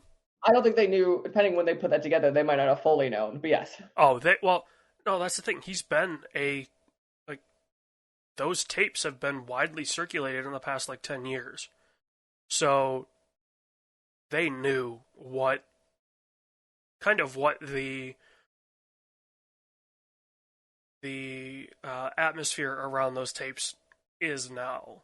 Obviously, mm-hmm. it's been a little skewed in the past, we'll say 3 or 4 years, compared to what it was the past 7. Like before that, like in the past 10 years, the 7 years leading up to 2016, maybe, okay, we'll go 6, leading up to 2015. These tapes were like the guys building bunkers because they thought nuclear war was imminent. Like those are the whackjaws that were like, preaching these tapes. But hear me out though. That's what makes the. I'm assuming that's what's going to make the game work. Yeah, but they have kind of more for worse than better. They were, you know, gathered up by the Alex Jones of But the hear me out. world. So yes, literally that is true. I stick to though the reason that God Apocalypse Now works is because it's so insane, but it's so close to what could have happened. Yeah, but we And think that's of what's that. good. You and I think of that with the lens of how that war ended. That Yes, movie, when it was released, didn't have that lens. that is literally true, but this does have that lens. Right. So we see things completely different too. At the time, though, people praised Apocalypse Now. Yeah. Because it was, as you say, it was as close as you could get to showing what Okay, I truly got a better happened. example. People praise the first Black Ops because it's insane, but it's close to what felt like could have been behind the scenes, which we always talk about like me and you talk about the other day, like the Cold War is this weird era of like the CIA and puppet strings, like the reason the first Black Ops works is because it really hits on those lenses. And it didn't have a poster child. It it didn't have a real poster child. I guess it Because kind of did, it was like the but yeah, CIA. Like it was just this, it was this entity. yeah, it was an organization. This Black Ops has both Ronald Reagan and Yuri Bezmenov as poster childs. Hear me out though, and this would so we have another piece we could talk to. We just kind of skim around. It was Gama Sutra piece that I have issues with. That I stick with the. So I was thinking about this when we were talking. I kind of said it afterwards too. Is looking at it, I think Reagan is the like I said. I had to pick an American legal as a poster child, and I said Cold War. I'm sorry, most people's head would go Ronald Reagan. Yeah, because they think of him as being the one that ended the Cold War. Which there's more complication to that one though is, but broadly speaking, he's the president that did the finishing blows. HW is just there when it happened. Yeah. H-Dubs basically walked into... He walked into a collapsing Soviet Union and he had a poke. No, here's a better example. HW walked in with a winning lottery ticket. He was just waiting for the numbers to be drawn. 1,000%. Like yes, the Soviet Union actuality collapsed way faster than anyone in the world thought was humanly possible. Yeah. But it's still like he walked into like there were other people before Reagan and other people on the world stage did it, but like Reagan set up those dominoes, hit it, and he walked out of office basically. Yeah. And HW was there when it finally actually fell. And, like, if we're being honest, the Soviet Union actually, in a way, respected Reagan. Because he was the president. He was the American president who notoriously would push back the strongest. Yeah. Like they notoriously, the reason that they liked Jimmy Carter because they thought he wouldn't do shit. Yeah. Like at a world stage, they don't take Jimmy Carter seriously. It sounds like Ford they kind of took seriously. Nixon they took seriously because he would, obviously. Kennedy, it sounds like they took seriously, but then stopped taking it seriously because they realized how much he didn't understand. Hey, everybody, guess who's, like, mirroring Carter right now? Like, believe it or not, it's the guy in office. He's somewhere in between. He's not Carter. I would not give him Carter on a foreign policy stage. No, he falls over, like, he falls over flat. He pushes back, I think, on more stuff than, because Carter, like, didn't push back at all. No, Trump bluffs hard. Trump bluffs, and I think that's part of his pushback. And I those you, Trump in verbiage does not push back. Trump in his administration's policies, so whether that's Trump's or not, does push back in a lot of ways. And where Carter's would bluff hard and wouldn't push back, his administration also wouldn't push back, and that's why I think it's a little different. That's why I look at it, is that way. Because like obviously you infamously had the Iran hostage crisis, where they purposely did not let the hostages leave the runway until Ronald Reagan was inaugurated into office. That way they couldn't give Carter a victory. Yeah, that's the best part. Like, and the CIA was just sitting there like they had a guy on a phone like, okay, 3, 2, 1, okay, hit it. But that's 100%. That story was, and like, because Carter's one actually negotiated it like last second, but like they truly would not give it to Carter as a victory. That because Reagan was literally told. You see, there's a videotape of Reagan being told like as he's inaugurated that just happened. Well, so here's the thing, like, if we want to talk about the Iranian hostage crisis, no president coordinated that deal. Carter had nothing to do with that deal. It had everything to do with those shady motherfuckers in Langley. Like, So this game. Hey, guess what? We've got guns targeted on all of your leaders right now. You sign this or they all die. Mm-hmm. And, for better or worse, and I think in the long run it's been better, the CIA has been able to do whatever they want. I think there are ways it's worse, but I think it's better from an American perspective on a security point of view. Yeah, I mean, like, if the CIA wasn't there, I mean, also, like, the CIA knew something was going to happen in 2001. It's a matter of what they knew and what level of expertise they had. Yeah, they didn't necessarily know the day. I didn't know that. I don't think they knew the day, and I know they knew exactly what was going to happen. The story that I hear that sounds the most realistic is they knew there was an elevated risk of a terrorist attack. Yeah. And then from there, it's what information is valid versus not. Like, there's so much there of, like, how much noise do they get? Well, they knew it was going to be a hijacking. Right, but again, that's so broad that even from a CIA point of view, you're like, how confident are we? Yeah, they're like, okay, a plane will be hijacked. You're like, okay. Yeah. Which, honestly, had happened quite frequently. That's the point. They're like, okay, what does that mean? Like, yes, we know that literally means, but, like, what does that mean? Yeah. I honestly believe, like, and I will be one of the first ones, to say that the CIA is a corrupt organization. I don't think they knew what exactly was going to happen that day. We have no proof they actually did know what was going to happen, Like and they that's they knew a couple things. They knew the World Trade Center was going to be a target because, of course, it was. it It was, already was before. yeah, But like that's what had elevated security always. It just didn't yeah, have in air security. yeah. So they knew that was going to be a target. They knew there was going to be hijacking at some point. But again, So like hindsight's 2020. We can tie those two together. But if you're there thinking, okay, so we know these guys are here in the U.S.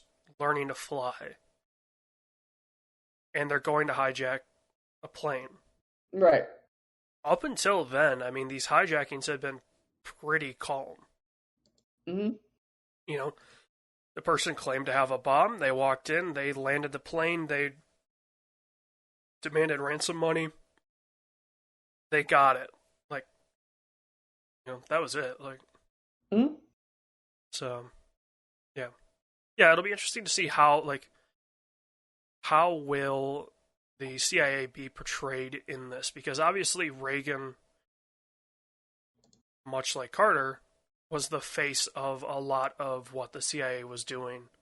Which too, it does sound like Reagan had more influence over it directly, and it does sound like well, I don't know. Again, I don't think he's like literally there pulling the strings on war crimes, which I is think what he they at show. least knew, like, I whereas bet you, whereas Carter was kept in the dark. I think you'd say this. Reagan was like, I bet you a lot of presidents know a lot of shit. There's a lot of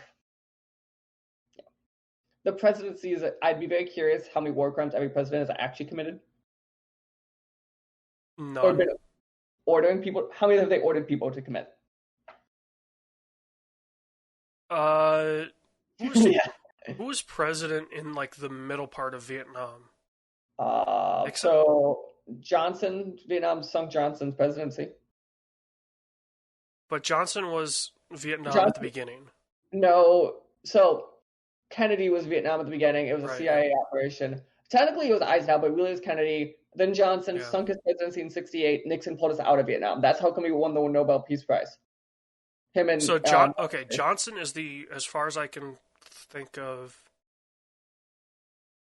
Johnson and W are the only presidents who have directly ordered war crimes. I So think that's probably based on that of what we know. I think that's probably yeah, Obama maybe at those drone strikes is very questionable. well that falls under like Patriot Act stuff, which nobody understands. No, no, that's not even the Patriot Act. Like just the general drone strikes I'm talking about. That his like national Oh, and security like Syria, when the yeah, NSA. like, those kind of drone strikes, which are not under Patriot Act drone strikes. Well, and they weren't under war crime acts either. Like nobody, like they had It, they had they were intelligence. they was directly targeting families, and that's what gets weird. Yeah, they had intelligence. Like there are accepted casualties with No, war. So I think it's a stretch, but I think that's another one where I think of information that we know. Like I also it's world foreign policy. I bet there's a lot we don't know. I'm saying of stuff we yeah, know. I think he's probably the one that realistically is probably third on that list. If I had to bet, yeah. but Oh yeah. If you were gonna put a third on the it was list, it's probably him.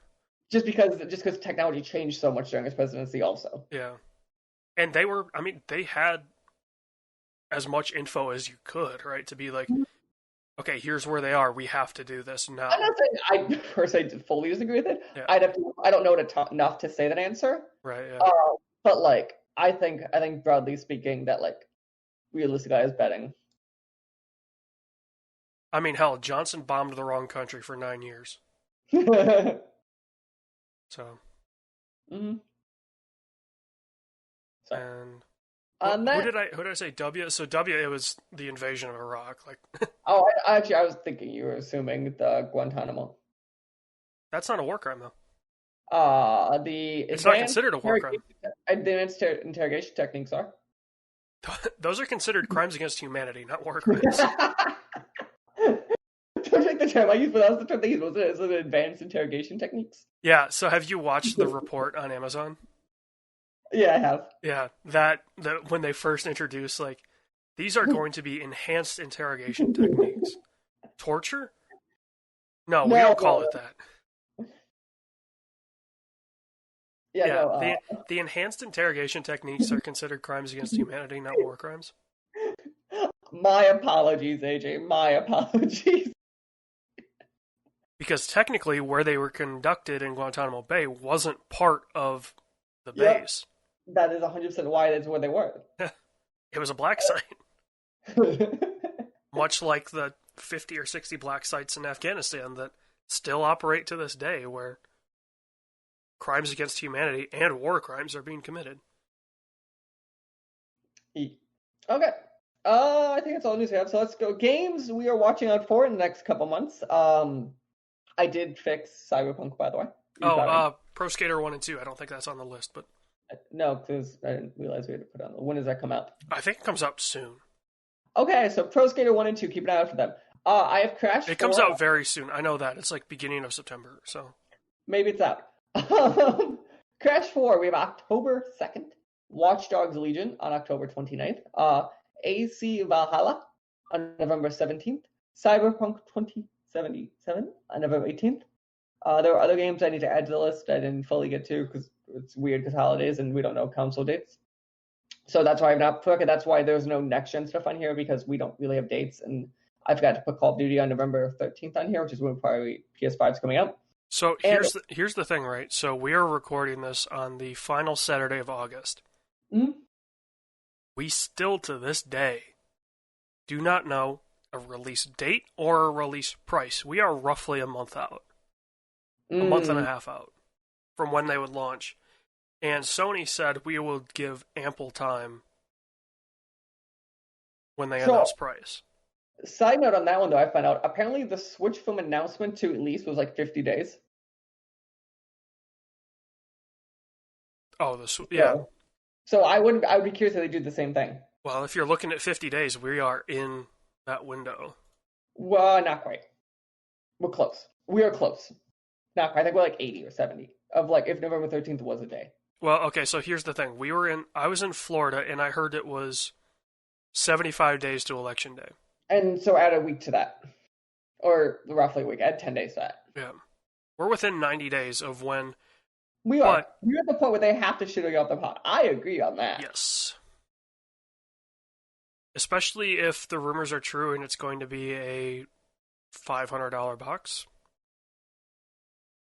Mm-hmm. Which, I hate to say it, is looking more and more likely. I mean... Which is better than the fear we were having of like being a $600 box. I mean, okay, so here's the thing, right? Like, here's how you can get away with making it a $600 box. If Sony comes out and says, there will only be one PS5, and it is this one, there won't be a Pro, there won't be a Well, we know the versions. Oh, okay. Like, there's not gonna, like, obviously there's the discless one. But if this is the only, there might be some minor hardware revisions or something like that. Mm-hmm. But if this is the only box that they're going to release, mm-hmm. I think it makes it a little easier to swallow at 600. I will agree on that. Because if it's like, okay, this thing is extremely powerful for what it is now, and will kind of work its way into feeling like a normal console later on. Whereas Xbox is clearly setting up for at least two consoles. Mm-hmm. So are they, is Xbox going to come in at the same price and then undercut them with the S, with the Series S being basically what a 1X is now? Mm-hmm. It's like, okay, if they do that, like if Sony comes out and says, look, we have no plans to do a tiered thing. Mm-hmm. Okay. So what you're telling me is I can either buy an Xbox One or an Xbox Series S for $300 or a Series X or a PS5 for $600, and both of them have backwards compatibility, but I had a PS4 longer than I had an Xbox One, so I've got more games. It's like, okay, that makes it a much easier pill to swallow, especially if they can say, look, the diskless, the all digital one is going to be $100 cheaper, but it's the same hard drive size. Like, if they leave the hard drive size the same, I think you see $100 difference. Mm-hmm. At the very least, 50 between the two. But I mean, I've said it all this time. I would be willing to pay the same price for a driveless one, an all digital With a one, bigger hard drive. if it's double hard drive space. And if they can do that, if they can make it, a near 2 terabyte console, all right. Yes. Okay. So, yeah. Okay, so now we have a discussion we have yet to have. So, movie club for the month of September. What are we doing? Is it Tenet? Is it not Tenet? As of the day we are recording this, I say it's Tenet. So, Tenet is our new movie. What is our old movie? Fuck if I know. This is the question. Do we do another Nolan movie? Obviously not Inception. So we have Prestige. We have a few others we could pull from. Do we do another time traveling movie? How set are we with? Obviously, we have to match Tenet some capacity. Yeah, I don't know. I think, okay, here's the thing. I think we leave the old movie open until we both get Minnesota and Michigan have open theaters. I have theaters open. I do have theaters open both in Florida and in Minnesota. Yeah. So I could literally see Tenet this weekend if we were seeing Tenet. That is not my problem. This weekend? No, it's next weekend. Oh no, we have early screening. I could actually see it this weekend. We have an early screening on Monday if I wanted to. Right next to me. They pushed some dates forward in some parts of the country, and Des is one of the spots in the country. Cool. So I could see it. The question is, what do we tie it with? And that is what I am struggling with, because obviously the option was Inception that kind of came and passed. Because that was the obvious answer at the time. I'm also riffing as I look through his discography. I think The Prestige is the other Nolan thing that I feel like not enough people talk about. Here's why I say we leave it open. If it comes to it and Tenet comes out and, for instance, Michigan Theater shut down, and I'm not able to see it, we then have to figure out what we're going to do. So here's the word I am thinking then. I think we at least leave that one open. Interesting, because what I was going to say is I think the movie that makes sense to see with it is Memento. And what we do is, if you cannot see Tenet, you tell me, and we switch Tenet out to Prestige. Yeah. I mean, we can talk about that later. So I am tentatively saying I'm going to watch Memento. And if that has to change, we figure it out. Work for you? Yeah, sure. Okay. I just think it wouldn't make sense. Okay, so that is it. It will be middle of the month anyway, people, because I'm moving and schedules and all that fun stuff. So you have time to see Tenet for a couple weekends. Otherwise, yeah. That is our show for this month. It is coming out on Friday, September 4th. I am currently driving across the country right now. I don't know where I'll be as this comes out. But yeah, I am. Well, you could probably figure out if you figure it out, because you know what time it goes live. I'm actually probably still at work, but by the time you hear this, I'll probably be driving across the country. Which will be doesn't it launch at 9? In the morning, yeah. It's my last day of work that day. I think I'm going to be leaving like noon. And then I'll start driving up. Yeah, so as this goes live, Mike is furiously masturbating at his desk one last time. And then that is from there is when I start going. And then 30 seconds later, once he finishes, he cleans up and gets his stuff out. Jesus Christ. Thank you, AJ, for that one. Anytime I take it? Anytime. Perfect. Well, again, thank you guys. I think next week's either an F1 or an interview show. I don't know the answer to that question quite yet. We are figuring that out. But we will catch you guys next time. Remember, you can follow me at Mikey_Maroney, follow AJ at AJ_Losi, follow the show at the SWW Show, anchor.fm/SWW. I think that's everything. Boys and girls, we're going to have a fun F1 show when we record the next one because we got an oval on the schedule. What does that mean? Got an oval track. Oh, God. 50-second laps, baby. Here we go. Boom, boom. It's going to be awesome. Perfect. We'll catch you guys next time. This episode is partially brought to you by the Humble Choice Program. Did you know Humble Bundle has a great monthly subscription service that lets you get a ton of video games every single month?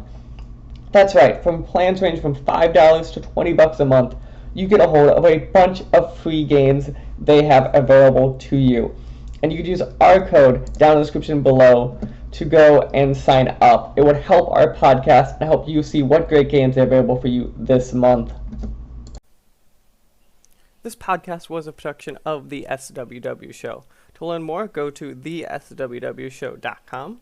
Remember, you can follow the show on Twitter at the SWW Show. You can follow me at Mikey_Maroney. You can follow AJ at LowSeaBoard. Remember, new episodes premiere on Friday, 9 a.m. Central Time on anchor.fm/SWW and podcast services around the globe.